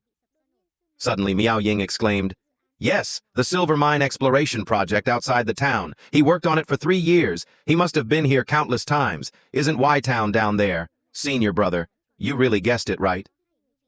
After that, the two prepared to go to Y-Town. As night fell, Xiao Yu told his little sister to sleep first while he sat in front of a convenience store thinking. He works in silver mine exploration. Could he be hiding in a mine shaft? But there are so many mine shafts here. Suddenly a small dog stumbled over. Xiao Yu, seeing the dog's pitiful eyes, gave it a chicken leg. Then he continued to think. If he's hiding in a mine shaft, what does he eat? Maybe he hides during the day and runs to town at night to find food. If only you were a police dog. See if you recognize this culprit. Help me find him. Xiao Yu also felt he was about to go crazy. Unexpectedly, after looking at the photo, the dog barked twice and then turned and ran off. Is this real or fake? Does this dog really know how to find people? So Xiao Yu followed the dog for a distance to a deserted place. Xiao Yu saw a pile of feces. Just as Xiao Yu thought he had run in vain, he heard a phone ringing nearby. Xiao Yu turned on his light to look. Seeing the figure, he recalled the Guishan Reservoir corpse case, which mentioned the culprit was an amateur parkour athlete. Last time he was caught, he was half-cuffed when he escaped. Thinking this, Xiao Yu shouted, "It's you can't escape, son." After that, Xiao Yu kept shining his light and chasing, but the light was too dim. Moreover, he was a parkour athlete, familiar with the terrain here. It's so dark I can't see anything. I definitely can't catch up. Suddenly, Xiao Yu had an idea, a smile playing on his lips.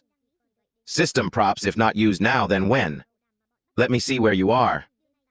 With the help of invisible night vision goggles and invisible binoculars, he immediately locked onto the criminal.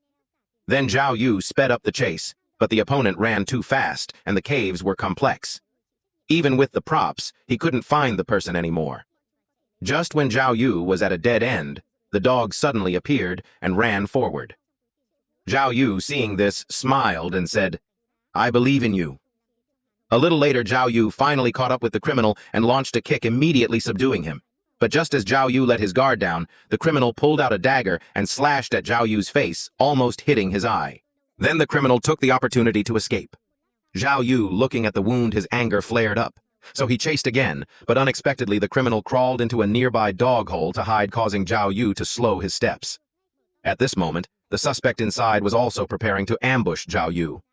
Just as the suspect was wondering why there was no sound, Xiao Yu suddenly kicked open the wooden plank and shouted, "I was going to save you, but you still want to ambush me? You like using knives, right? Then I'll let you use them to your heart's content." Just as Xiao Yu subdued the suspect, he suddenly felt short of breath. Why is this happening? Just a little exercise, it shouldn't be this tiring. Xiao Yu looked at the dog, also a bit confused. Why isn't it coming here? Then the system displayed carbon dioxide concentration exceeds permissible levels. Reminder, leave quickly. Xiao Yu thought to himself, so there's too little oxygen here. I have to leave here quickly. Just as Xiao Yu was handcuffing him, he suddenly looked to the side and wondered, what is that? A little later, Xiao Yu sat in a place with enough oxygen and looked at his phone, saying, there's really no signal at all. But then he took out an invisible GPS device and a signal booster. Xiao Yu then called to inform his colleagues to come for support. After making the call, he was still very curious, looking at the bag he had just picked up. It's so full, what's inside? When the bag was opened, Xiao Yu was startled. At least 100,000, right? And these are old banknotes. Their value must have doubled by now. Why is there so much money in an abandoned mine shaft?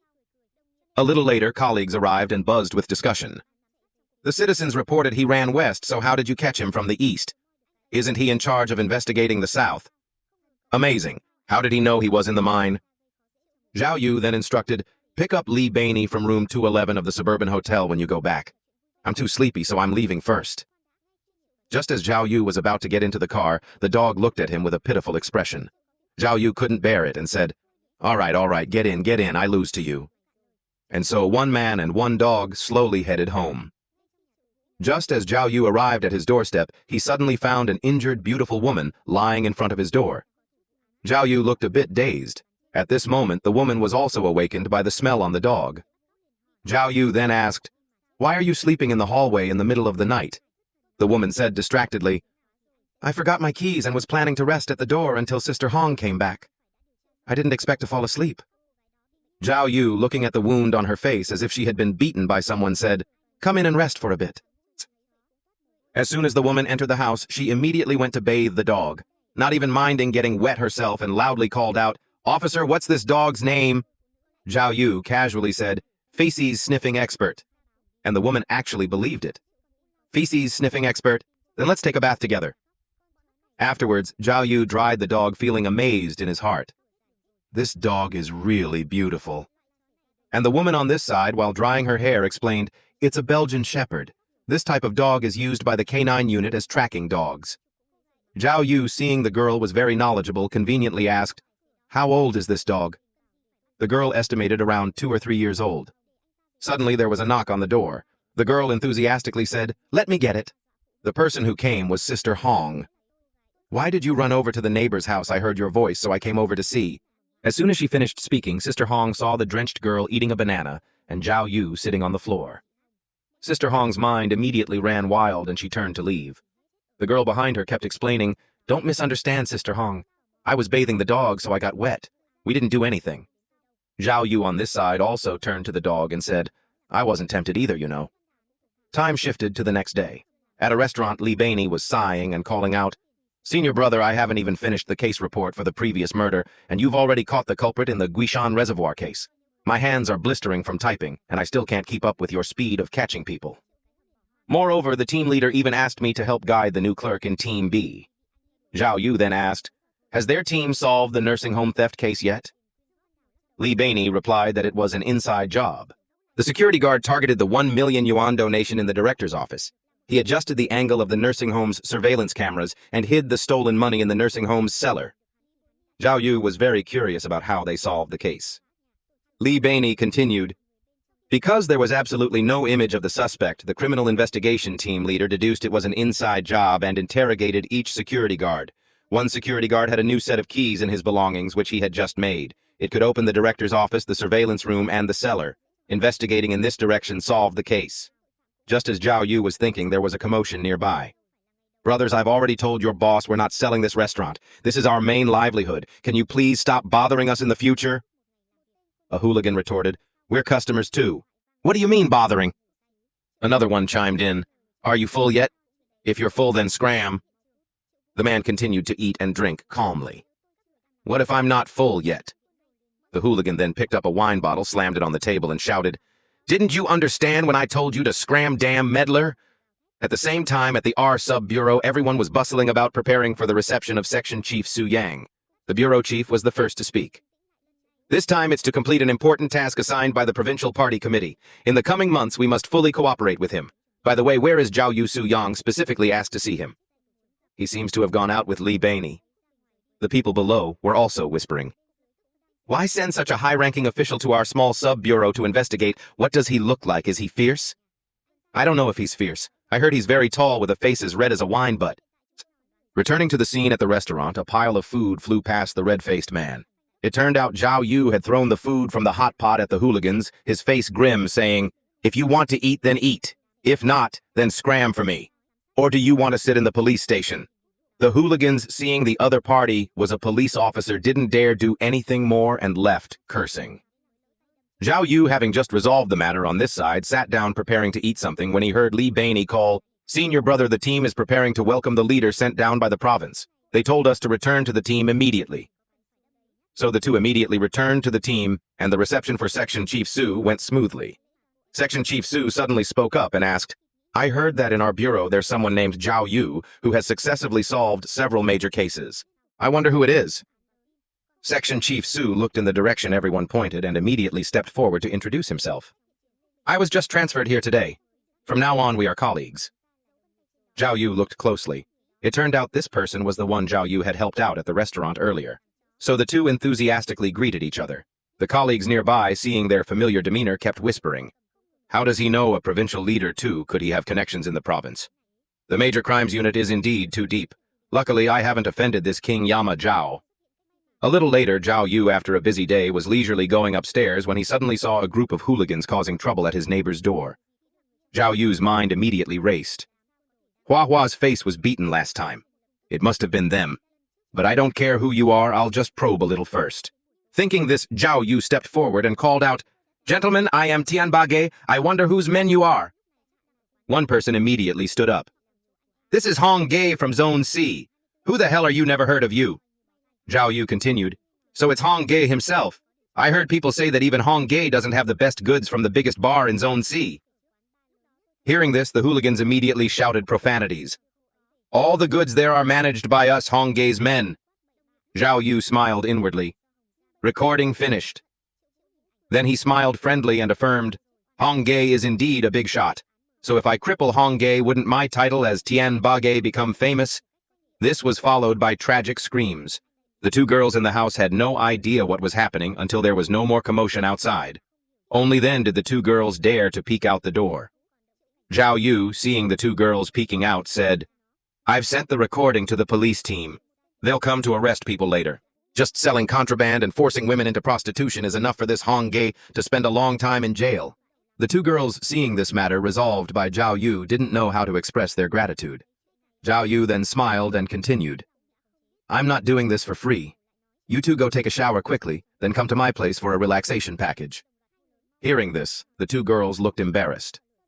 A little later, Zhang Xiaoqin led Miao Ying on the way to Zhao Yu's house. Then Miao Ying arrived at the door and saw Zhao Yu comfortably being served by beautiful girls. Zhao Yu turned his head and also found Miao Ying with an awkward expression on her face. Damn it, why are you here? Miao Ying, when asked, was also a bit embarrassed. I've already asked your leader for permission. We need you to come to our sub-bureau to assist in the interrogation of the Jian Wenli victim case. But you look very busy. Zhao Yu, after hearing this, awkwardly put on his clothes. Then, as Zhao Yu and Miao Ying were walking, Zhao Yu suddenly found Miao Ying increasingly beautiful and thought, if I use invisible X-ray vision to take a look. Just as Zhao Yu was lost in thought, Miao Ying noticed and asked uncomfortably, What are you looking at? Zhao Yu immediately came back to his senses. Nothing. I was just thinking now that the culprit has been caught, what will happen to Lin Maifeng? Miao Ying, thinking he was serious, also replied, After all, it's intentional homicide. We'll have to see how their families arrange things. But her husband said he would find the best lawyer to defend her. There should be a good outcome. A little later, the two went to a restaurant to eat. The colleagues nearby kept discussing the culprit Mi Aijun. His right leg is disabled from the same village as Jian Wenli. His older brother even works at Jian Wenli's family's garment factory. He knew her family had money. He even heard from his brother that Jian Wenli and Liu Pengfei would go to the factory to check inventory that night and wouldn't be home, so he wanted to steal some valuables. But he didn't expect that Liu Pengfei, wanting to kill Jian Wenli, had arranged for her to rest at home. Mi Aijun, who originally came to steal, was suddenly caught by Jian Wenli. In a panic, he strangled her to death and put her back on the bed. When Lin Maifeng arrived, Jian Wenli was already dead. So she closed her eyes and stabbed the corpse a few times. Suddenly, a colleague curiously asked Zhao Yu, Why did you think this case was related to a locksmith? Zhao Yu confidently said, Lin Maifeng previously said that when she went to Jian Wenli's house, the door was locked. So how did the culprit get in? According to the evidence, the lock wasn't pried open. So it's possible the culprit used a key to open the door. Where did he get his key from? Naturally, I would suspect a locksmith. After speaking, Zhao Yu received everyone's admiration. Miao Ying, though looking very annoyed at Zhao Yu's smugness, still had to praise him insincerely.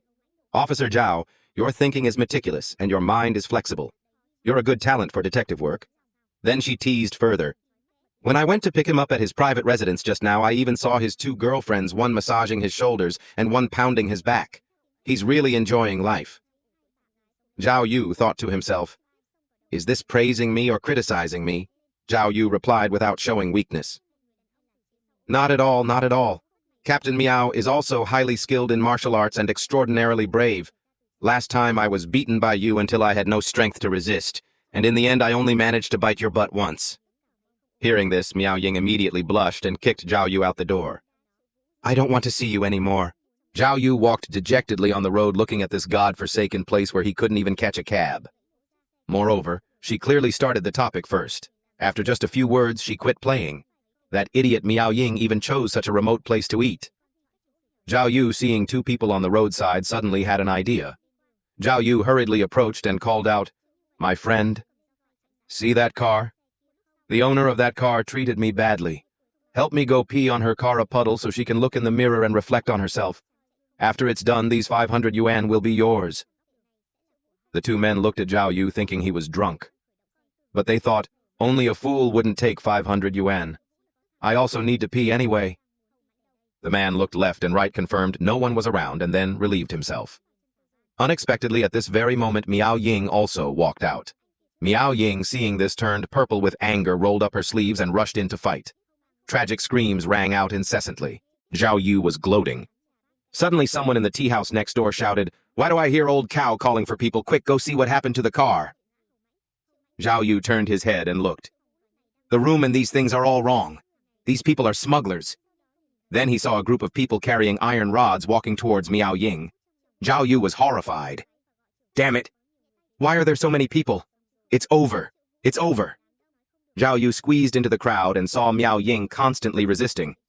Just as one person was about to hit Miao Ying with a chair, Xiao Yu rushed over in time and kicked the chair away. Miao Ying at this moment also felt grateful. Is he helping me? Just like that, Miao Ying kept knocking down one hooligan after another, fighting until the two were back to back. But Miao Ying thought Xiao Yu was a hooligan and directly threw an elbow strike, so Xiao Yu took a full blow to the head. Although Miao Ying immediately apologized, Xiao Yu was unhappy in his heart. "You hit me again! Miao Ying, you're finished!" Xiao Yu, his face grim, dealt with the hooligans while advancing. To Miao Ying's bewilderment, Xiao Yu suddenly wrapped his arm around Miao Ying's waist and directly forced a kiss on her. Miao Ying's face immediately turned bright red and she hurriedly pushed Xiao Yu away. The colleagues who had just arrived shouted, "What's the situation here? Why are so many people lying around?" Xiao Yu avoided Miao Ying and directly instructed, "Arrest all these people. They are smugglers. The stolen goods are all in the room in front." Then he left. After being kissed, Miao Ying cursed inwardly. Crazy. And Xiao Yu, after returning home, kept blaming himself. "I'm such a bastard. If it weren't for me, she wouldn't have been injured. I'm no longer that reckless guy who fights without thinking about the consequences." After taking a shower, Xiao Yu looked at his phone, then looked up at his bed, and was surprised to find two women lying on his bed. The message read, "Sorry to bother, Officer Zhao. We're afraid the uncaptured members of Hong Gei's gang will come back for revenge. Please let us stay at your place for a while." Xiao Yu thought to himself, "They've moved in here, but I want to sleep on the bed too." Xiao Yu thought for a moment and still climbed onto the bed lying between the two women. But unexpectedly, he was kicked off the bed by the two of them in the middle of the night. Time shifted to the next day. Xiao Yu carried a bag of luggage to a place. "I heard you're an expert. I have this bag of money. Help me appraise it." After a while of examination, the colleague was also astonished. "Damn! This is not a small amount. This must be 200,000 yuan, and they're consecutive serial numbers. Damn it! This amount of money of yours might even increase 5-fold in value." Xiao Yu was still thinking that maybe the system wanted him to get rich when he suddenly heard his colleague ask, "Where did you get this bag?" Xiao Yu, hearing this, was very confused. "What's wrong?" The colleague shouted loudly. "This is ransom money. It's from a particularly large kidnapping case. It's the money the family gave to the kidnappers. What's your relationship with the kidnappers?" Hearing this, Xiao Yu wasn't flustered at all and directly said coolly, "Take a guess." At this moment, Miao Ying spoke up and recounted. 26 years ago, several wealthy families in the town, because the local teaching conditions were not good, arranged for their children to study in good schools in the city. They hired a taxi driver named Niu Weiguang to specifically pick up and drop off the children. That day they were driving home as usual, but strangely disappeared in a tunnel. Their bodies have not been found to this day. After receiving clues provided by Xiao Yu at 12:00 a.m. that night, a large number of police officers were dispatched to comprehensively search and excavate the cave. All units pay attention. Ransom money was found near this area. See if there are any other clues around. Xiao Yu and the others also arrived at this area. Miao Ying continued her account. 3 days after the car disappeared, the kidnappers contacted these 5 families demanding 200,000 yuan ransom from each family for the release of the hostages. But after the families paid the money, the hostages, the suspects, and the ransom money all vanished without a trace. For 26 years, there hasn't been any clue. Currently, the butterfly-shaped mark on the bag missing a corner is identical to the bag you picked up. Zhang Jingfeng sighed again. To catch someone in such a remote place and even pick up a major clue, sometimes I suspect if you're a god brother. Xiao Yu at this point also thought it must be another miracle system encounter.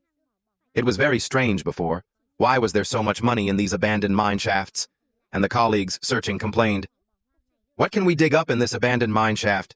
Maybe there's nothing at all, just a waste of effort." Suddenly, another group of colleagues shouted, "All units pay attention! Something has been found!" Hearing this, everyone was stunned. The earth-shattering case from 26 years ago was once again activated. Reporters from all over rushed to ask, "I heard that the people kidnapped 26 years ago were found in the mine shaft. May I ask if everyone has been found? May I ask if there's anything that can be made public? Now I heard that city leaders have also arrived."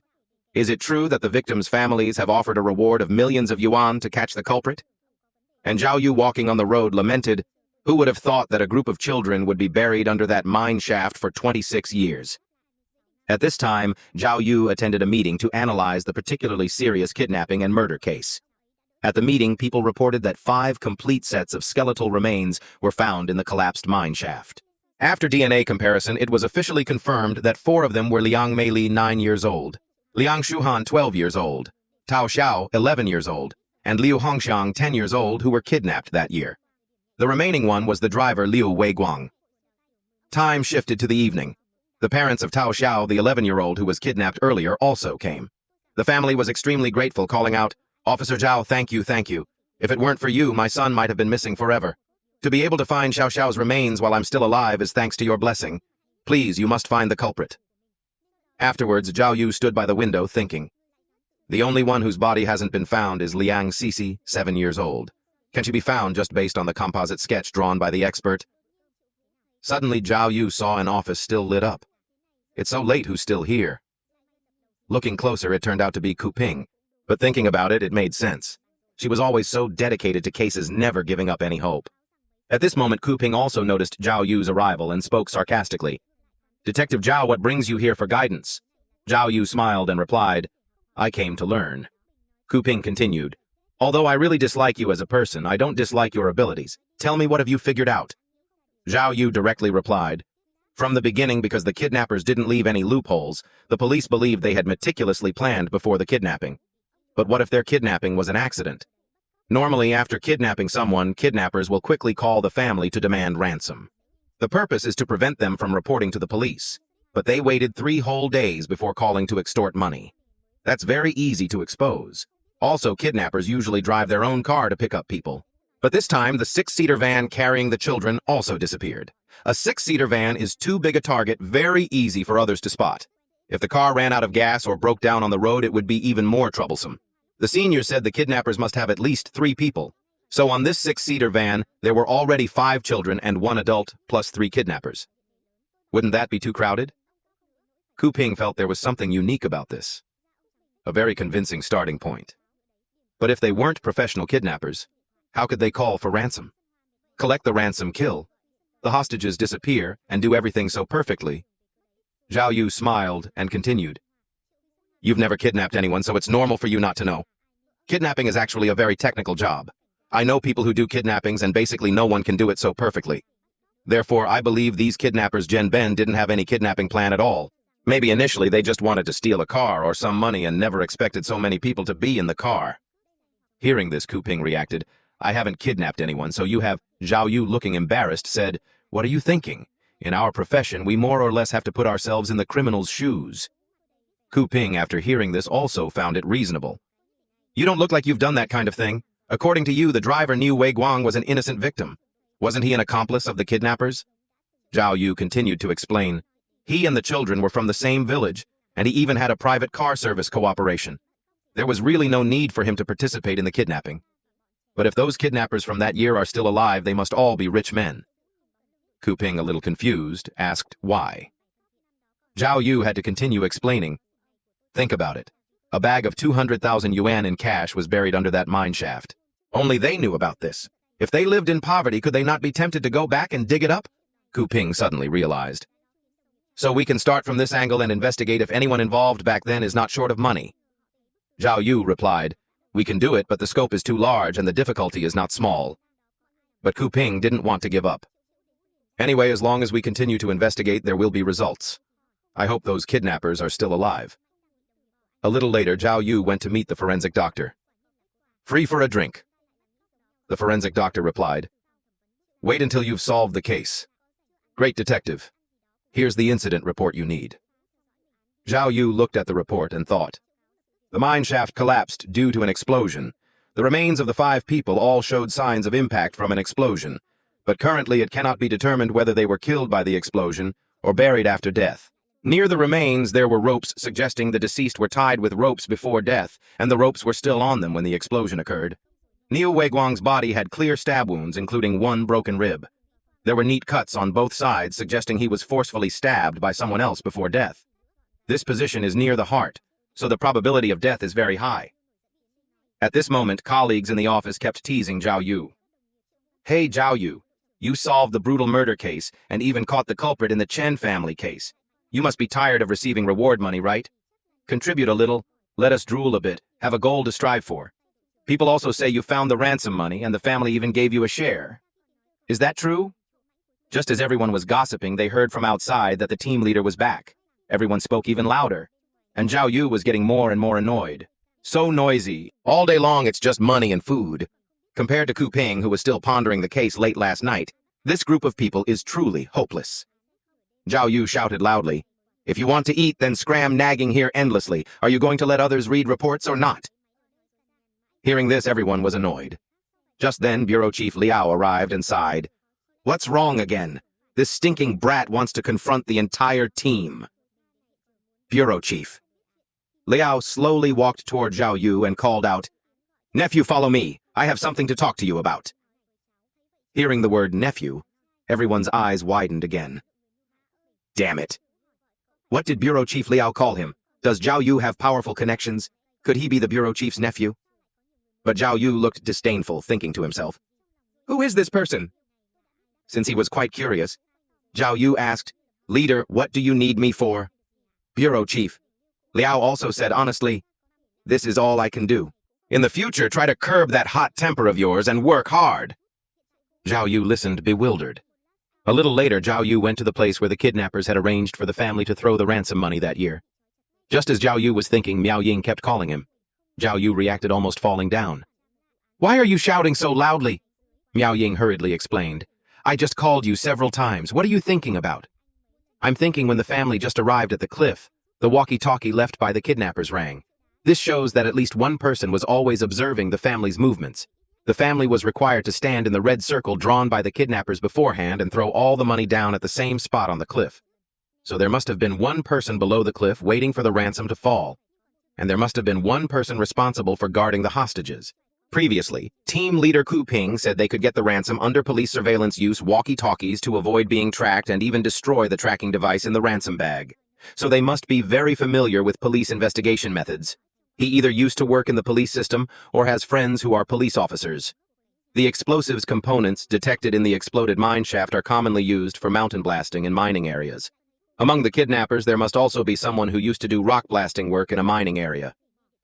Suddenly, Xiao Yu's phone rang. The person on the other end said, "Let me play the hooligan." A little later, Xiao Yu arrived at a restaurant and directly pressed the leading hooligan to the ground. "You brats don't understand the rules. Causing trouble outside, aren't you afraid of getting your heads bashed in? Do you know who you've provoked? Open your dog eyes wide and look.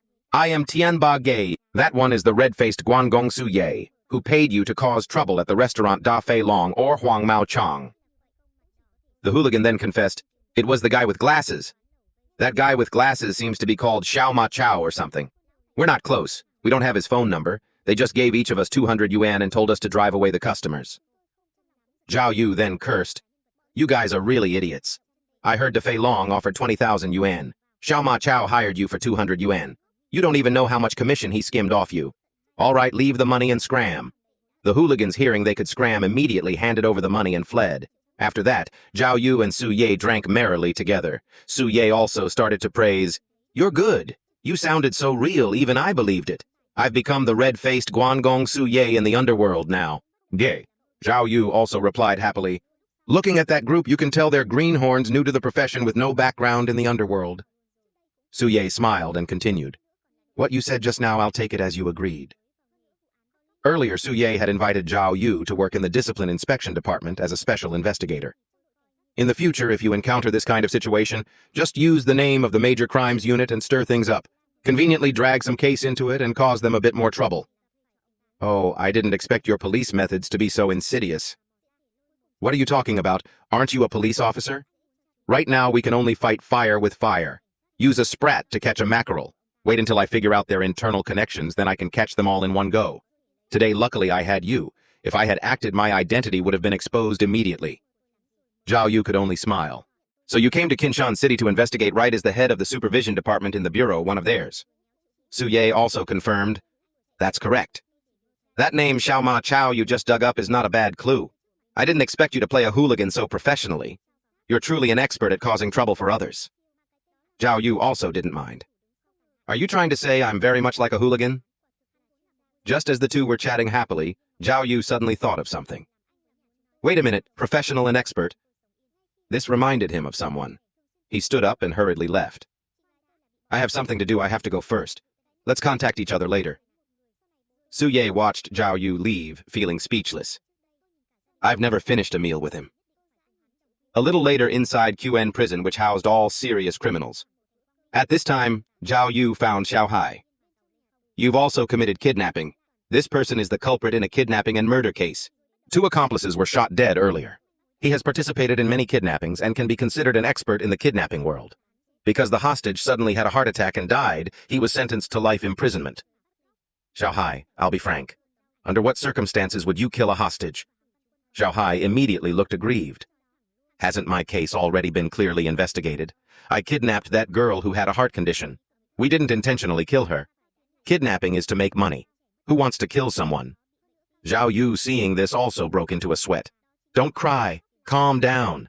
I'm in charge of the M case and came here to consult you on a few things, not to reopen your case. Besides, if you can help us, it might be beneficial for your sentence reduction. Xiao Hai, hearing this, also honestly confessed. I know that case. There are many reasons for killing hostages. For example, if the hostage accidentally sees the kidnappers' faces, the kidnappers are afraid of being exposed. Or if the family doesn't cooperate or reports to the police, forcing the kidnappers into a corner. Some hostages have heart conditions or other illnesses or have accidents while trying to escape. But I don't think the M case falls into these categories. The kidnappers in the M case are truly insane. So many children, and they still acted. They got the ransom money and still killed the hostages without any sense of morality. Moreover, that driver had no value. Why bother kidnapping him? Since they were already kidnapping children, wouldn't it be better to let him go back and inform the family? Or just stab him once and use his blood to scare the parents into obediently handing over the money? If it were me, I wouldn't bring such a strong young man with me, even if I were beaten to death. He's definitely a source of trouble. Hearing this, Xiao Yu immediately thought, could there be some other secret about that driver, Niu Weiguang? A little later, Xiao Yu found Yang Wentao again, the prisoner in the Guishan Reservoir corpse case, whom he had arrested earlier. Yang Wentao was also a bit curious. How can I help you? The kidnapping case has nothing to do with me. Xiao Yu also asked seriously, I want to know what's the origin of the mine shaft you were hiding in. Yang Wentao also honestly confessed. In previous years, the mine shafts in the back mountain were all contracted out to private individuals. If you had money, you could invest and contract a few shafts to try your luck. If you dug up silver, you won. You could make 100 times the profit. If you didn't dig up anything, losing your entire fortune was a common occurrence. That mine shaft was just an abandoned shaft on the map. Nothing could be dug from it. I didn't know about that place at all before. I only went in because I was being chased by you until I was dizzy. Xiao Yu continued to ask, who built the wooden fence? Yang Wentao shook his head and replied, I don't know. It's been there for many years. Xiao Yu asked again, do you know who contracted that mine shaft? Yang Wentao replied, it was a nouveau riche. Back then, when we were setting up the project, we needed the contractor's consent. But when we found him, he had been dead for a long time, and he died very tragically, his whole family ruined. His name seemed to be Cheng Sanli. After asking, Xiao Yu immediately went to Kuping to discuss. I'm thinking, could this Cheng Sanli have participated in the kidnapping? After getting the money, he contracted the mine, then had a conflict with his accomplices, which led to his family being ruined. Kuping, after hearing this, also felt it was reasonable. I think this clue is plausible. I'll have someone investigate this guy. You're really something, even criminals can be consulted by you. Xiao Yu quickly replied, this isn't the first day you've seen my abilities. Stop it right there. Just one compliment and you're already showing off. And so the two chatted while ending a day's work. Until the early morning of the next day, a phone call rang, waking the soundly sleeping Xiao Yu. After Xiao Yu answered the phone, his whole body went numb. The phone also dropped and shattered. When he arrived at the scene, Xiao Yu couldn't believe his eyes even more. You bastards! What are you doing? Take her to the hospital immediately! Everyone was silent. Heads bowed. Xiao Yu looked at the scene with tear-filled eyes. It was the scene of team leader Kuping's tragic death. Xiao Yu kept screaming, she's not dead yet! What are you standing there? Leng Leng for! Save her! Suddenly, the forensic doctor stepped forward and slapped Xiao Yu straight across the face. "Calm down! Xiao Yu Kuping is really dead!" After being slapped, Xiao Yu gradually regained his senses. At that moment, colleagues were preparing to take the body back to the police station for autopsy to clarify the cause of team leader Q's death.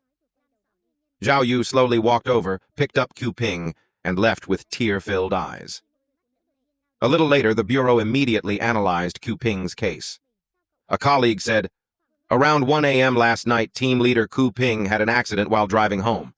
Near the car, there were clear signs of emergency braking. The car body was not collided or scratched.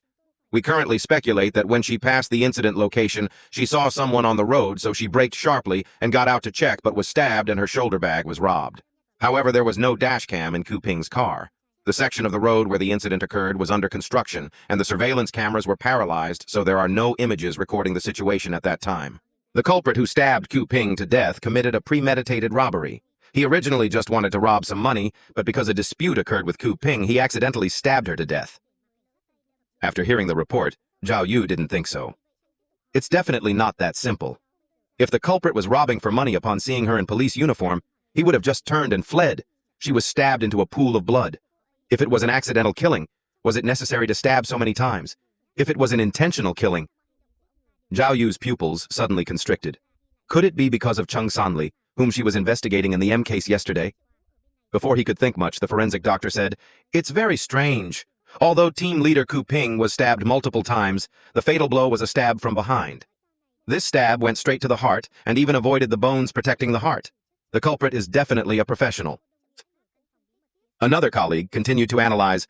1 kilometer from the scene where Kuping was murdered, a bloody knife was found in a trash can. The fingerprints on it belonged to Hao Meng. "I know that person. He's a regular at the Bureau. He previously served time for robbery and illegal possession of firearms.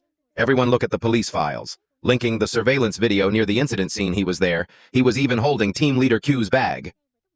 So a group of colleagues angrily rushed off to arrest this Hao Meng, but Xiao Yu couldn't understand. The murder weapon was found 1 kilometer from the body. Although the location where Hao Meng appeared was less than 1 kilometer from the body, he had no knife in his hand. Moreover, his state looked like he had drunk too much or used stimulants. Kuping, after all, was in the police force. He couldn't even walk steadily, so how could he have killed Kuping like that? So there was another culprit at the scene. Thinking this, Xiao Yu wished he could immediately find this culprit. By evening, the colleagues who went to arrest Hao Meng were very frustrated. "We've searched all the places Hao Meng might be hiding but still haven't found him. He's probably at the internet cafe where his girlfriend works, or at his brother Chi Chunhua's place right now.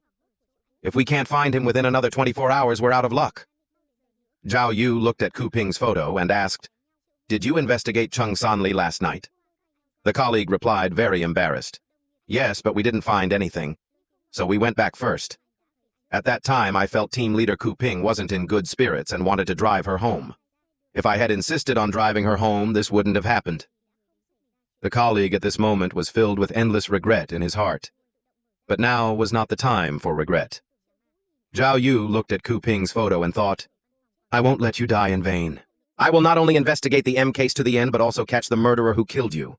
Then he confirmed, "I've thought of a way to force this Hao Meng to show himself.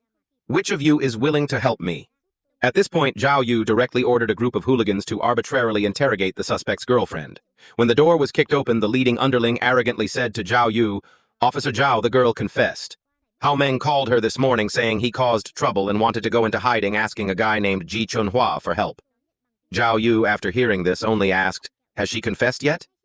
The underling replied, "She has. She definitely has to confess. This mouth of hers is very stubborn. If her legs aren't broken, she won't talk even if she dies." The underling also understood that if they were going to act, they had to act it out completely. Even the police officer who was originally monitoring Hao Meng's girlfriend was subdued. Xiao Yu, without turning his head, said, "Don't worry, I'll quickly bring them to light." The underlings behind him shouted in unison, "Since Big Brother has said so, we brothers will go through fire and water without hesitation. Just leave the rest to us." When they returned to the car, the colleague following Xiao Yu reported, "Hao Meng's girlfriend indeed lied to us." After the incident, the two of them clearly contacted each other. It's said that Ji Chunhua guy has some influence both in the underworld and in society. He definitely has many underlings helping him. We interrogated him before and he insisted he had no relationship with Hao Meng. If he goes today, he definitely still won't confess. So what should we do? Xiao Yu only asked one question. Which of you is carrying a gun? After that, the four of them, led by Xiao Yu, rushed straight into the casino. Freeze police business, everyone cooperate a little. Ji Chunhua looked at the police officers rushing in and arrogantly shouted, I've been in the underworld for so many years and haven't left any tail for the police to catch. Even your leaders have to give me some face when they see me. What can you little cops do to me? So, officer, what's the matter?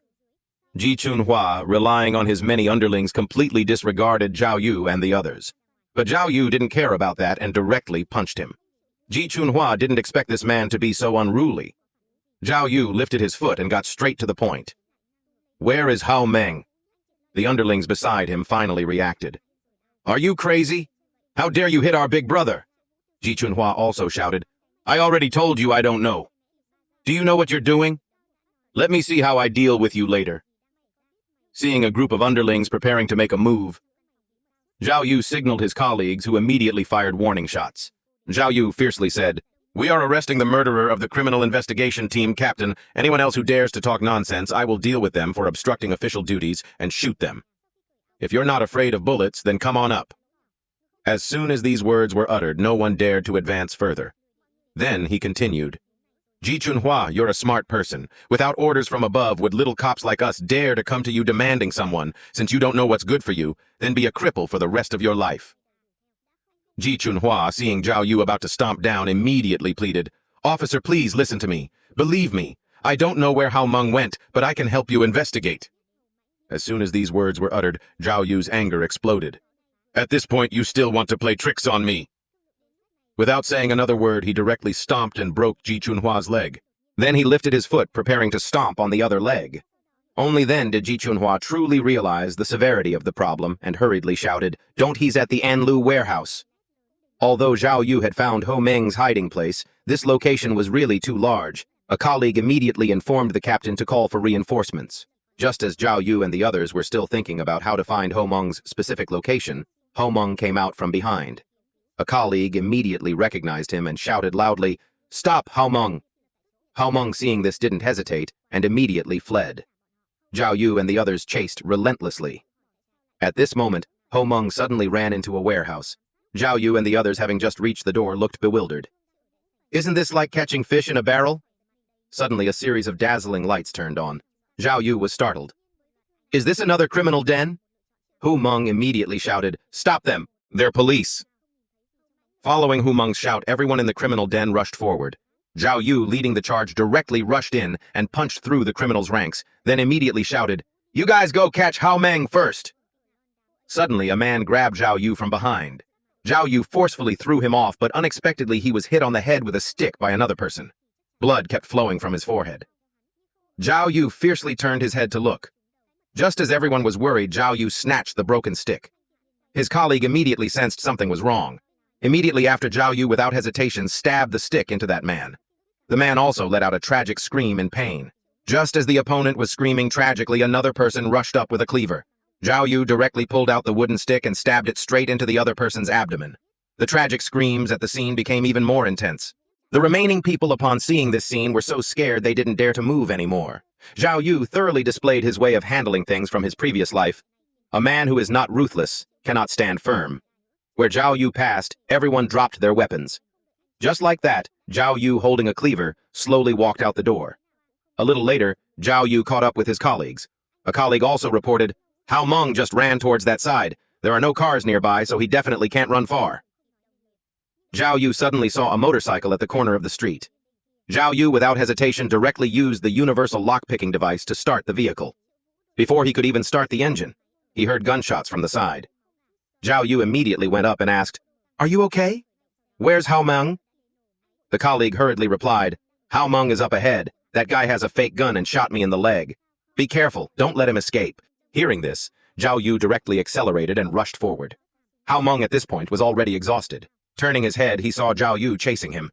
Hao Meng, deciding to go all out directly, pulled out the fake gun, closed his eyes, and fired a shot. Then he opened his eyes and saw the person on the motorcycle had disappeared. Suddenly, the motorcycle moved automatically, a fishtail maneuver, directly knocking Ho Meng down. Ho Meng lay on the ground, crying out in pain. Xiao Yu, now wearing an invisibility cloak holding a gasoline can, smashed it straight towards Ho Meng. Ho Meng, naturally unable to see Xiao Yu, was knocked unconscious in terror. After returning to the police station, Xiao Yu forcefully grabbed a girl's leg and called out, "Chief Wang, can you be a little gentler? I'm a living person, not a corpse."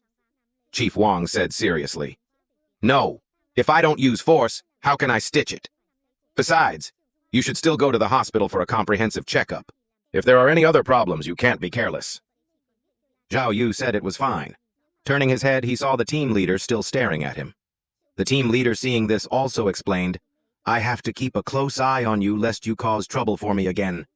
Suddenly, at this moment, several men in neat uniforms walked in, saluted Xiao Yu in unison, expressing their respect. "On behalf of all members of Team B, on behalf of team leader Ku Ping, I thank you for bravely arresting the culprit. To be honest, I didn't like you before, but now it's different. In the future, if you need me for anything, just ask." Xiao Yu replied gently, "Don't say that she was also my friend." Suddenly, someone shouted loudly, calling Xiao Yu, "The bureau chief wants to see you." She. A little later in the bureau chief's office, Xiao Yu roared angrily, "Why am I being suspended?" The bureau chief explained, "You abused your power-hired people to beat the suspect's girlfriend, obstructed the actions of law enforcement detectives, and even broke the casino owner's leg. 12 people in the warehouse were seriously injured, 5 were hospitalized, and 1 is still in the intensive care unit and hasn't come out yet. Look at what you've done. Do you still look like a police officer?" Xiao Yu was very confused and called out, "Bureau chief, there were more than 40 of them, and only 3 of us. They wanted to corner us to death last night. We were acting in legitimate self-defense."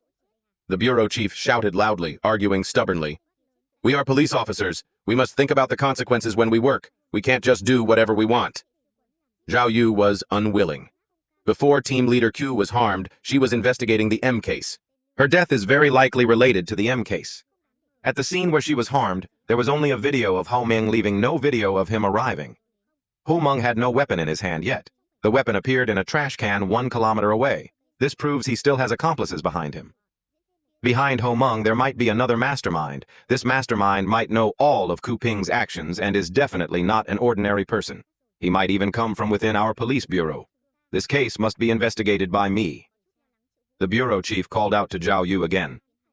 "Solving cases requires evidence, don't you know? The complaint against you is already on its way.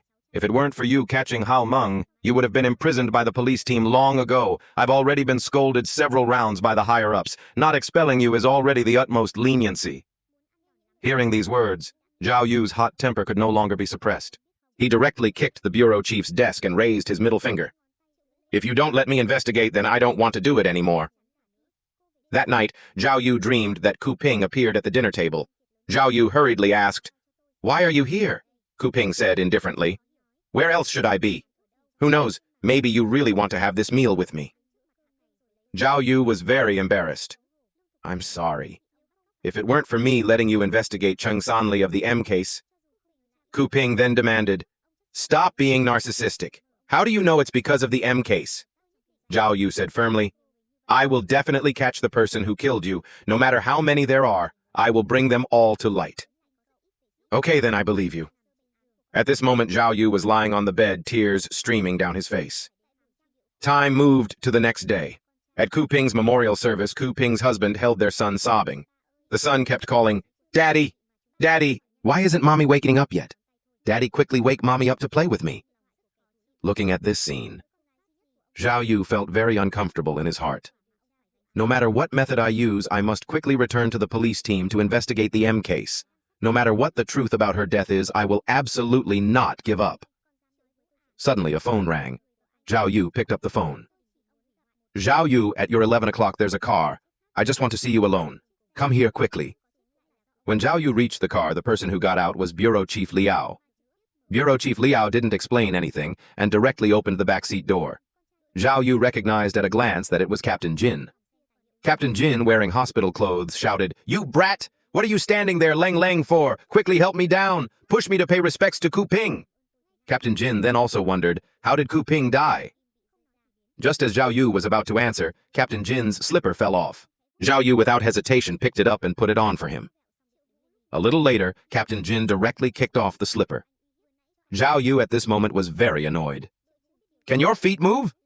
You just made me serve you, Captain Jin shouted at Xiao Yu. Put it on for me quick.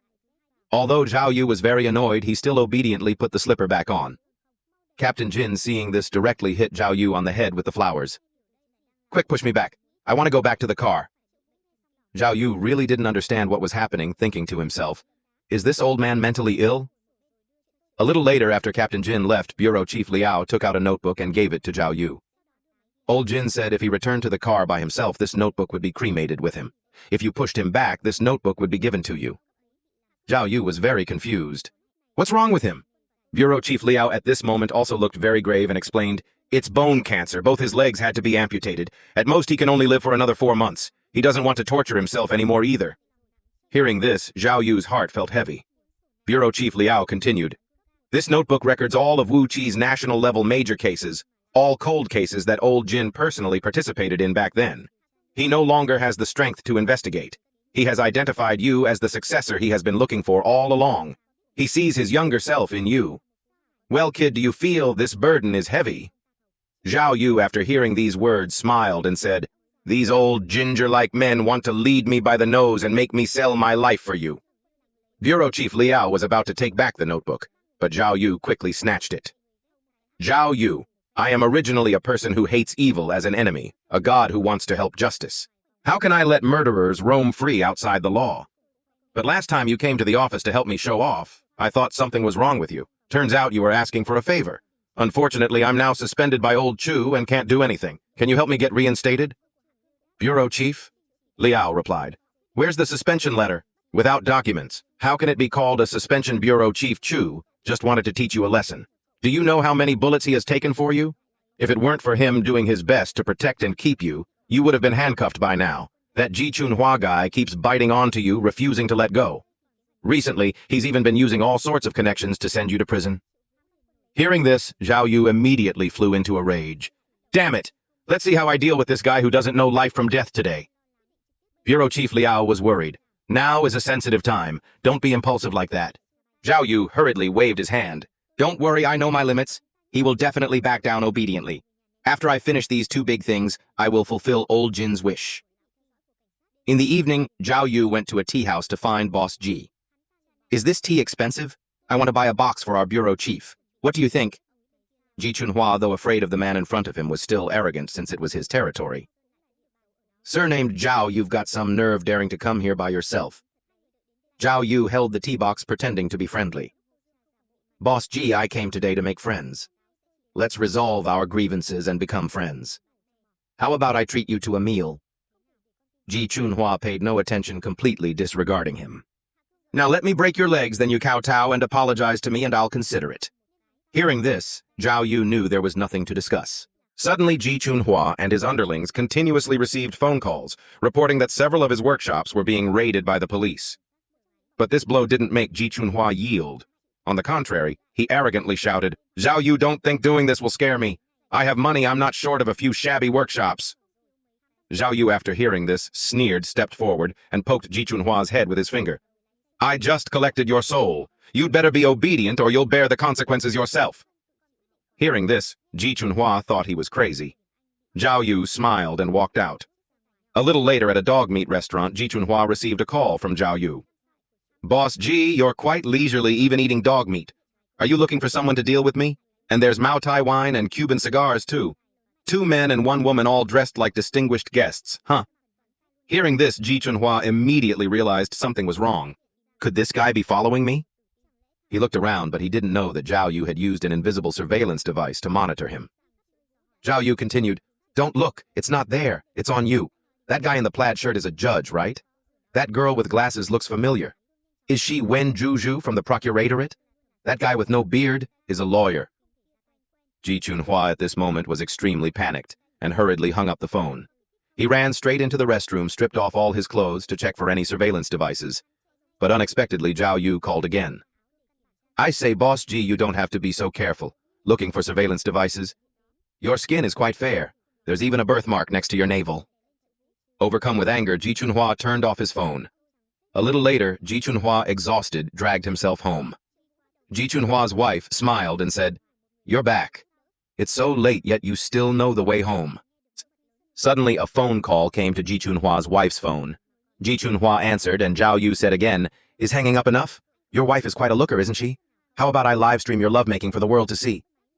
Ji Chunhua, hearing this, couldn't bear it anymore and threw the phone away. The next day, Xiao Yu came to Bureau Chief Chu's office with a smile, bringing Ji Chunhua's tea to apologize. "Bureau Chief Chu, I misunderstood you before and broke your cup. This is to compensate you. Now Ji Chunhua has also withdrawn his lawsuit against me. Can I go back to work now?" Bureau Chief Chu was speechless. "This brat, why is he always so full of himself?" Xiao Yu said shamelessly. "Xiao Yu, I know my mistakes and correct them. I am loyal and righteous. You are good to me and I will definitely remember it in my heart. In the future, I will be ready to sacrifice myself for you." Bureau Chief Chu was too lazy to say more. "The new captain of the Major Crimes Unit has arrived. You two get acquainted." Xiao Yu turned his head and saw Officer Miao Ying reporting for duty. Xiao Yu, seeing Miao Ying, felt something was not right at all. At this moment, the two met as if they regretted not knowing each other sooner. Xiao Yu tried to remain calm and greeted her. Captain Miao could only reply perfunctorily. As the two were walking, Xiao Yu looked at Captain Miao's back, his mind racing.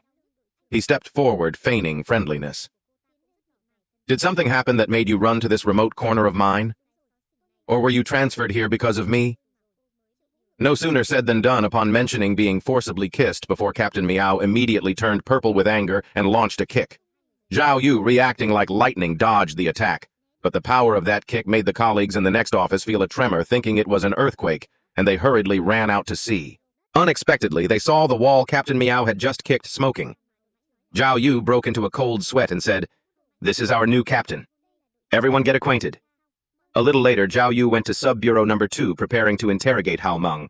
As soon as the staff saw him, they asked, "Are you from Sub-Bureau number 2? Hao Meng is being interrogated by your colleagues." Xiao Yu picked up the list and looked. Indeed, it was her. "It seems we think alike again." Then Captain Miao walked out of the interrogation room. Xiao Yu called out to Captain Miao, "Haven't eaten yet. Let's go eat something together." Captain Miao, thinking Xiao Yu was following her, turned and left without any courtesy. Xiao Yu immediately blocked her way. "I guess you definitely didn't get any clues from the interrogation just now. I know people like him best. Besides, how could an addict like him kill someone from the Major Crimes Unit?" Captain Miao didn't understand what he was trying to do. Xiao Yu told Captain Miao to recall the previous interrogation of Liu Pengfei. Captain Miao thought back, and indeed, thanks to him, the interrogation had yielded results. Xiao Yu, seeing Captain Miao's silence, knew this was a success, and then said, "So our second cooperation begins." When the two entered the interrogation room together, Hao Meng was very annoyed. "Will you ever stop? I've confessed everything. What else do you want me to say? Besides, this Spitfire even injured me." Hearing this, Captain Miao got angry and stepped forward, saying, "I see your wound has healed right." Then she prepared to throw a punch. Xiao Yu, seeing this, immediately pulled Captain Miao back. During the struggle, Xiao Yu kindly reminded him to shut up. But unexpectedly, Hao Meng said, "Xiao Yu is no good either. He even broke my leg last time." Seeing he was so ungrateful, Xiao Yu let go of Captain Miao. What greeted Hao Meng was naturally a round of Captain Miao's punching bag treatment. When the tragic screams ended, Hao Meng finally became obedient. Xiao Yu stepped forward to work. "I hope you confess clearly. If you didn't kill anyone, we will help you." Hu Meng began to recount everything. "That night I did use drugs, but I don't remember anything. I don't even know if I killed anyone." Xiao Yu reminded him, "Before, when I caught you, did you not see me but only saw the car? It was because I hypnotized you, that's why." Hearing this, Hao Meng felt this person might have a way to help him. Xiao Yu, seeing this, took out the lie detector. "You just need to answer yes or no." After a few questions, Xiao Yu determined that this person indeed did not kill anyone. Perhaps he wasn't even an accomplice, just used by others. Moreover, he wasn't alone at the scene at that time. But even if he didn't know what happened, he could still measure the truth. Then Xiao Yu asked about the case. The system again reported not to ask questions unrelated to this case. Seeing this, Xiao Yu could only make wild guesses. Then Xiao Yu continued to ask about the number of people who conspired against Ku Ping. When Xiao Yu asked if there were more than 10 people who wanted to harm Ku Ping, the lie detector showed a green light. Xiao Yu was startled. Why were there so many people wanting to harm her? "What on earth did Ku Ping do?" he said to Captain Miao. "I already know the answer." Seeing Xiao Yu turn to leave, Captain Miao immediately chased after him. What exactly did you find out? Xiao Yu then affirmed, my purpose and yours are different, and your purpose in coming to Sub-Bureau number 2 isn't that simple, right? I think there should be fewer tricks between us. Can you tell me the truth now? Miao Ying, hearing this, also let out a sigh and seriously affirmed, by the time I tell you, you'll be tightly bound to me. It's very possible you'll end up like Ku Ping. Before Ku Ping came to Sub-Bureau Num. 2. She was investigating a very dangerous case, and this death is also related to it. I was sent to investigate secretly. Now that you know, it's too late to regret. If you want to blame someone, you can only blame yourself for being too smart. But it's good to have you help me. Let's catch the mole together. Xiao Yu, after hearing this, teased, such a dangerous matter, how can there be no benefits? Miao Ying naturally knew what he wanted, and also smiled happily. If you help me complete this mission, I can consider going on a date with you once. Xiao Yu felt very uncomfortable in his heart. Such a big risk, and only one date. But before he could finish speaking, several lumps had already appeared on his head. A little later, Xiao Yu went to the mining company to investigate Chung Sanli's affairs. Chung Sanli was once a big boss who monopolized the building materials market. Later, the market slumped, the factory went bankrupt, and debts piled up. His wife hanged herself due to debt collectors. His eldest daughter was also killed in a car accident, and his younger son, Cheng Guangming, also went to jail for causing injury. Xiao Yu, after hearing this, thought to himself, it really matches what that prisoner said. Suddenly, the phone rang. Then Miao Ying also found Xiao Yu. Xiao Yu looked at Miao Ying very confused and saw her bring him an adorable little pig watch. This watch has a GPS system, can only receive calls, and cannot be eavesdropped on. Now you and I are tightly bound together. This is also for your safety. Miao Ying continued to ask, are you still investigating Chung Sanli's case? Haven't your organization's people all given up? They said he was very rich at that time and couldn't have participated in that kidnapping. But Xiao Yu still believed in his intuition. Ku Ping's death this time is definitely related to Chung Sanli's case. It's absolutely not a coincidence. Moreover, I believe that as long as I grasp all his relationships, I can definitely discover something. Miao Ying, seeing Xiao Yu so determined, could only ask to be his partner and investigate Chung Sanli's case with Xiao Yu. Hearing this, Xiao Yu was very happy. You are still the most reliable person. Old driver, quickly lead the way for me. The scene changed to a few hours later. At this time, Xiao Yu heard the conversation between Miao Ying and her mother and was also startled in his heart. What kind of figure is Miao Ying's mother? If someone messes with her, they get transferred immediately. Truly untouchable. So last time I forcibly kissed her, wasn't that even more dangerous? Then Xiao Yu heard the sound of water and definitely guessed she was taking a bath. His heart was full of regret. Why didn't I install a camera? This itching in my heart is unbearable. Xiao Yu fell asleep, and in his dream, Xiao Yu dreamed again that Miao Ying had just finished her bath. Xiao Yu, wearing an invisibility cloak, came before her and directly pushed her down. In the next second, he was about to take off her clothes and play cards, but unexpectedly the clothes wouldn't come off. At this moment, Xiao Yu woke up. Unexpectedly, even in a dream, he wasn't allowed a little satisfaction. A little later, the two went to the suspect Han Jun's house to inquire about the situation. According to the situation, Han Wenjun was indeed very rich and had previously worked with Chung Sanli. Moreover, he was the captain of the survey team and familiar with blasting techniques. Furthermore, in the kidnapping case that year, there was indeed someone familiar with blasting techniques who buried the hostages inside. Miao Ying was very curious. There are clearly no records of Han Jun in the police force. How did you find out? Xiao Yu then explained, I think the hostages died in Chung Sanli's mine shaft, so that means the culprit very likely once worked for him. Then I went through Chung Sanli's relationships one by one and finally found Han Wenjun. Miao Ying reminded, if you want to investigate, don't forget one person, his younger son, Cheng Guangming. That's his closest relative. Xiao Yu, hearing the word close, thought of the spring dream from the morning and moved closer to Miao Ying, saying, I dreamed about you last night. Miao Ying was very confused and asked, so, what was I doing in the dream? Xiao Yu also smiled wickedly and confirmed, I dreamed you were bathing. So apart from bathing, did you dream of anything else? As she spoke, Miao Ying pinched Xiao Yu until his stomach stretched. So Xiao Yu, while running away, confirmed, I only dreamed you were bathing. The scene changed to inside the interrogation room. The person in front was named Cheng Guangming. He had once stabbed Xia Gang several times and had to go to jail, sentenced to 10 years. and that Jiagong who was stabbed was the culprit behind the ruin of Cheng Guangming's entire family, causing his family to be scattered. He was originally a rising star. In a short period, he suddenly acquired many industries competing for business with our family. He would rather suffer losses than let our family live peacefully. In the end, he forced my father into bankruptcy, frequently sent debt collectors to harass and beat people. My older sister was raped by people they hired. That car accident was definitely not an accident. Later, my father fell seriously ill and my mother hanged herself.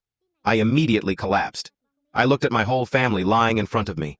I swore I must perish together with him. Only by killing him could I resolve the hatred in my heart. After hearing Cheng Guangming's tragic story, Xiao Yu immediately wondered, did Xia Gang suddenly become rich? Cheng Guangming also honestly recalled, it seems around 95 he suddenly rose up and started to confront our family. With the clues collected, the time Xia Gang rose up was 5 years after the kidnapping case. It's possible he used the ransom money from the kidnapping case to build his career. Some also speculate he might have gotten rich from loan sharking. Suddenly, Zhang Jingfeng found an old photo. From the photo, it could be seen that Xia Gang Han Wenjun and also Gao Yang were former comrades. Among them, Xia Gang and Han Wenjun were now both successful in business. Only Gao Yang had died due to mental illness. Moreover, the signature of the relative was Gao Qian, and Gao Qian was one of the mothers of the missing children in the kidnapping case. Furthermore, Gao Yang previously did business selling medicinal herbs in the M area, which was the location for the ransom transaction. All the clues were linked together. Gao Yang was familiar with the terrain and could evade police pursuit. Han Wenjun was familiar with blasting techniques. The hostages in the cave were all blown up by him. And Xia Gang was once a local police officer familiar with police methods, and could easily solve the problem of tracking devices.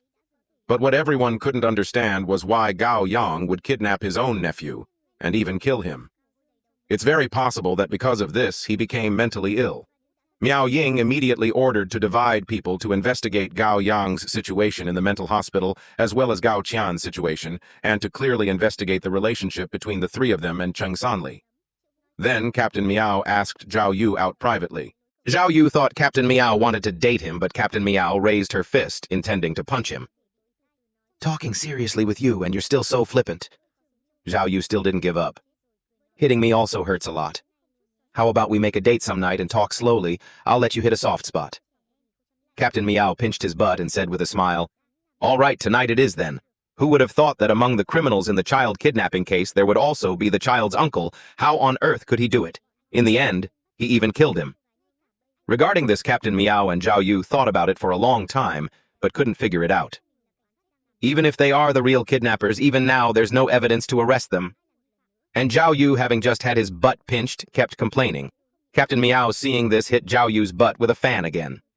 Xiao Yu was forced to admit defeat immediately.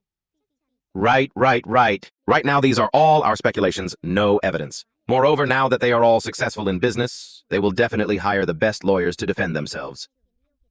Captain Miao occasionally hit him. You really have to think of a way to take the initiative.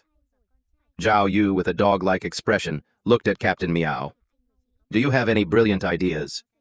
Captain Miao smiled slyly and said, It seems they all have nephews and sons. How about we kidnap them and see, or you quickly think of a way? Xiao Yu, looking at this devilish Miao, felt uneasy all over. Why does she keep thinking of these gangster methods? But then again, why did Gao Yang kidnap his own nephew, if at first the three of them only intended to rob a car and basically didn't expect his nephew to be on it? And when he saw his nephew Gao Yang, was shocked. The other two, after knowing this car belonged to a rich family, ended up robbing both the people and the car. To avoid being exposed, they could only kill them all. At that time, Gao Yang must have had a dispute with the other two. After killing someone, Gao Yang couldn't bear the pain of killing his nephew, and then went to a mental hospital.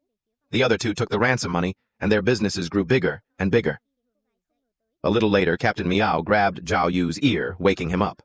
Who doesn't have a grumpy temper when just waking up, let alone this hot-tempered Xiao Yu? Captain Miao shouted. The whole team is working overtime late at night, and only you are sleeping soundly like a log there. Xiao Yu thought to himself, this person can deploy people with just a word. Can't provoke, can't provoke. Then he began to admit defeat. Colleagues seeing this scene all thought, it's truly a case of one thing subduing another. They really are a match. In the afternoon, Xiao Yu attended Tao Jia and Zhang Jia's engagement ceremony. Xiao Yu, seeing his ex-girlfriend from his previous life again, no longer had any lingering feelings in his heart. After all, the Tao Jia of this life was not the Tao Jia Xiao Yu once knew. Tao Jia, seeing Xiao Yu arrive, was also very happy, and even wanted Xiao Yu to be her son's godfather. The two were talking and laughing when suddenly a voice called from behind. The two turned their heads and saw the person who came was Xia Gang. Xiao Yu was immediately startled, then smiled and said, "Speak of the devil." Then a middle-aged man stepped forward and said, "I don't have much time. To put it briefly, I've taken a fancy to your wife. Name your price." At that moment, his incompetent son ran over and called, "Dad, let me handle my own affairs." "Can you handle it yourself? By the time you handle it, the person you like will have run off with someone else." Only then did Xiao Yu understand. It turned out his son had taken a fancy to Tao Jia and currently regarded him as Tao Jia's fiancé. "Then watch me perform." Xiao Yu stepped forward and affirmed, "I'm not a greedy person. 8 million yuan will do." Tao Jia angrily pinched Xiao Yu's hand. "Don't mess around. Aren't you selling me?" On the other side, the smug uncle CEO said, "See? That's how people are. For 8 million yuan, he can sell his own woman." As he spoke, he took out a checkbook. He had no idea that this was Xiao Yu's plan to expose his true colors. Xiao Yu stepped forward and said loudly, "As the chairman of a 2G group, yet you do such an immoral thing as buying and selling women. Aren't you afraid of losing face?" Xia Gang calmly replied, "You brat, watch your words. Fixing you is as easy as crushing a worm. I advise you to take the money and scram. Don't bring trouble upon yourself." Xiao Yu also confidently introduced himself. "Forgot to introduce myself. I am Officer Xiao Yu of the 2nd Sub-Bureau. Recently, I've been in charge of investigating the special kidnapping case from 26 years ago. I dare not accept this money. If I get disciplined for accepting dirty money, how can I investigate Cheng San Li Han Wenjun and Su Yang?" Xia Gang's expression immediately changed. "You brat, you're good. Just you wait." As he spoke, he turned to leave. Xiao Yu's hand holding the invisible listening device stopped in mid-air. Before he could attach it to him, a woman suddenly rushed over and hugged him tightly. "Who is this handsome guy, Jia? Why didn't you introduce me?" Hearing the commotion, Xiao Yu felt a heavy weight pressing down on him. He stared at the woman in front of him with a full bust, not only not feeling happy but also cursing inwardly because the listening device was still hovering in the air, forced to be attached to this unrelated woman. Fortunately, he had already attached a camera to Xia Gang earlier. If he couldn't hear the sound, at least he could see the image. The woman also gradually calmed down, picked up the phone that had just been bumped and handed it to Xia Gang's son with an apologetic look. "Wait." The image on the phone screen. Xiao Yu snatched the phone. "Hey, what are you doing with my phone?" Xiao Yu pointed to the woman on the screen and asked, "Who is this?" "What's wrong? This is my mother." Xiao Yu couldn't believe it, staring at the phone. This person looked exactly like the reconstructed photo of the 33-year-old Liang Cixi that the police had collected before. Even the mole was in the same position. So he continued to ask, "Then where is that person? Where is that person now?" "When I was 1 year old, she died of illness." "Why are you asking this?" Xiao Yu frowned tightly, not understanding what relationship this Liang Cixi had with his mother. In the office building of the group, Xia Gang skillfully entered the office password. All his actions were captured by Xiao Yu. He conveniently noted down the door lock password. Then Xiao Yu saw him continuously making phone calls. Xiao Yu on this side was anxious, completely unable to hear what he was saying. He only saw him throw a cup to the ground, his body trembling non-stop, opening a desk drawer as if searching for something. What is he doing? A pistol appeared before his eyes. Does he want to commit suicide or does he want to kill someone? Then he hid the gun behind his back, slowly opened the secret room behind the bookshelf, and strode inside. Very quickly, a long-haired woman appeared on the bed where there was light. Xiao Yu became excited. This Xia Gang actually hides a beautiful woman in his office. But when he saw the woman's face clearly, Xiao Yu immediately felt a chill run from the soles of his feet to the top of his head. This woman was Liang Cixi, who had been missing for 26 years. This bastard actually hid her here. Does he want to kill Liang Cixi? Late at night, Xiao Yu drove at high speed on the road, watching Xia Gang and Liang Cixi's figures on the surveillance screen, his heart burning with anxiety. Currently, the M case has no evidence whatsoever. We can't do anything to Xia Gang. Liang Cixi is the only surviving hostage from that year. She is the only evidence. If she is killed by Xia Gang and disposed of, it will be terrible. Who did he call just now? Who on earth made him suddenly develop murderous intent? Xiao Yu began to rack his brains and finally locked on to Han Wenjun. It was Han Wenjun's family who told him the police had come. Currently, there is no evidence to prove it's Liang Cixi. The police team cannot send support. It's just me alone. Xiao Yu frowned. In this urgent situation, he noticed the watch on his wrist. He remembered Miao Ying once said this thing could be located, so he came up with a plan. At this time, Miao Ying was still working overtime at the bureau. The phone rang. As soon as she answered, she heard Xiao Yu's panicked voice. "Captain Yu, hurry up. I found Liang Cixi. Come here quickly." Before she could finish speaking, she heard a burst of fighting sounds. "Damn it! Who are you people? Damn it! Let go of each other!" Then there was no more sound. Miao Ying on the other end anxiously called Xiao Yu's name loudly, but he didn't answer for a long time. And all of this was just a play acted out by Xiao Yu. He took out his invisibility suit and walked straight towards the building. In his heart, he prayed that Miao Ying could find someone to help him. Outside Xia Gang's building, 2 security guards were on duty.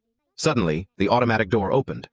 The 2 were so scared they broke into a cold sweat thinking it was a ghost. After Xiao Yu got inside, he found there were still people guarding the office door. "The invisibility suit is only effective for 5 minutes. If I think of another way, I'm afraid it will be too late. The only way is to use force." Xiao Yu gathered all his strength and punched one of the 2 men straight. The other person didn't react in time, completely unaware of what was happening. His comrade had already fallen to the ground. A similar heavy force also attacked him. After dealing with the 2, Xiao Yu pressed the door lock password from memory. The door opened. The invisibility suit also expired. Xiao Yu couldn't worry anymore and strode inside. At this time, Liang Cixi had skillfully finished showering and walked out of the bathroom. She thought she would be welcomed with love, but unexpectedly it was a hot lead bullet. Just as Xia Gang was about to make his move, Xiao Yu rushed over in time and kicked him. "Want to kill someone to silence them? You're finished." He quickly subdued Xia Gang. Suddenly a loud bang was heard. Xiao Yu's shoulder suddenly spurted blood. In the moment he fell, he turned his head and saw Liang Cixi wrapped in a bath towel holding Xia Gang's gun, looking bewildered, pointing it at him. Xiao Yu was extremely confused. "I came to save you! Have you been brainwashed by Xia Gang?" Seeing Liang Cixi still pointing the gun at Xiao Yu without moving, Xia Gang from behind glared and roared, "Shoot! Shoot him dead!" Liang Cixi trembled with fear. Xia Gang jumped up from the ground and snatched the gun from Liang Cixi's hand. At this moment he wanted to kill not Xiao Yu, but the only witness, Liang Cixi. If Liang Cixi died, it would truly be death without corroboration. At this moment, Xiao Yu couldn't wait another second. He stood up and kicked Xia Gang straight. Fortunately, the shot just now hit the ceiling. Liang Cixi was pressed to the ground. Xia Gang, seeing the situation, was not good, fled. Xiao Yu, afraid. Liang Cixi was in danger, turned his head and asked her, "Are you okay?" Xiao Yu hurriedly helped her up and found there were still signs of life. "It should be nothing serious." Then he took off his coat and covered her because her nightgown was too revealing. He stood up and chased in the direction Xia Gang had fled. Suddenly a loud bang was heard. Xia Gang flew several meters and fell backward. Xiao Yu stood stunned on the spot, looking towards the door. The person who came was none other than his good partner, Miao Ying. In that moment, Xiao Yu was full of confidence and was just about to wave hello when Miao Ying rushed over. Xiao Yu hurriedly dodged. Before his voice could even come out, he heard gunshots. Xiao Yu was pushed down by Miao Ying. Before he could even feel the joy, he saw Xia Gang's bodyguards rushing in.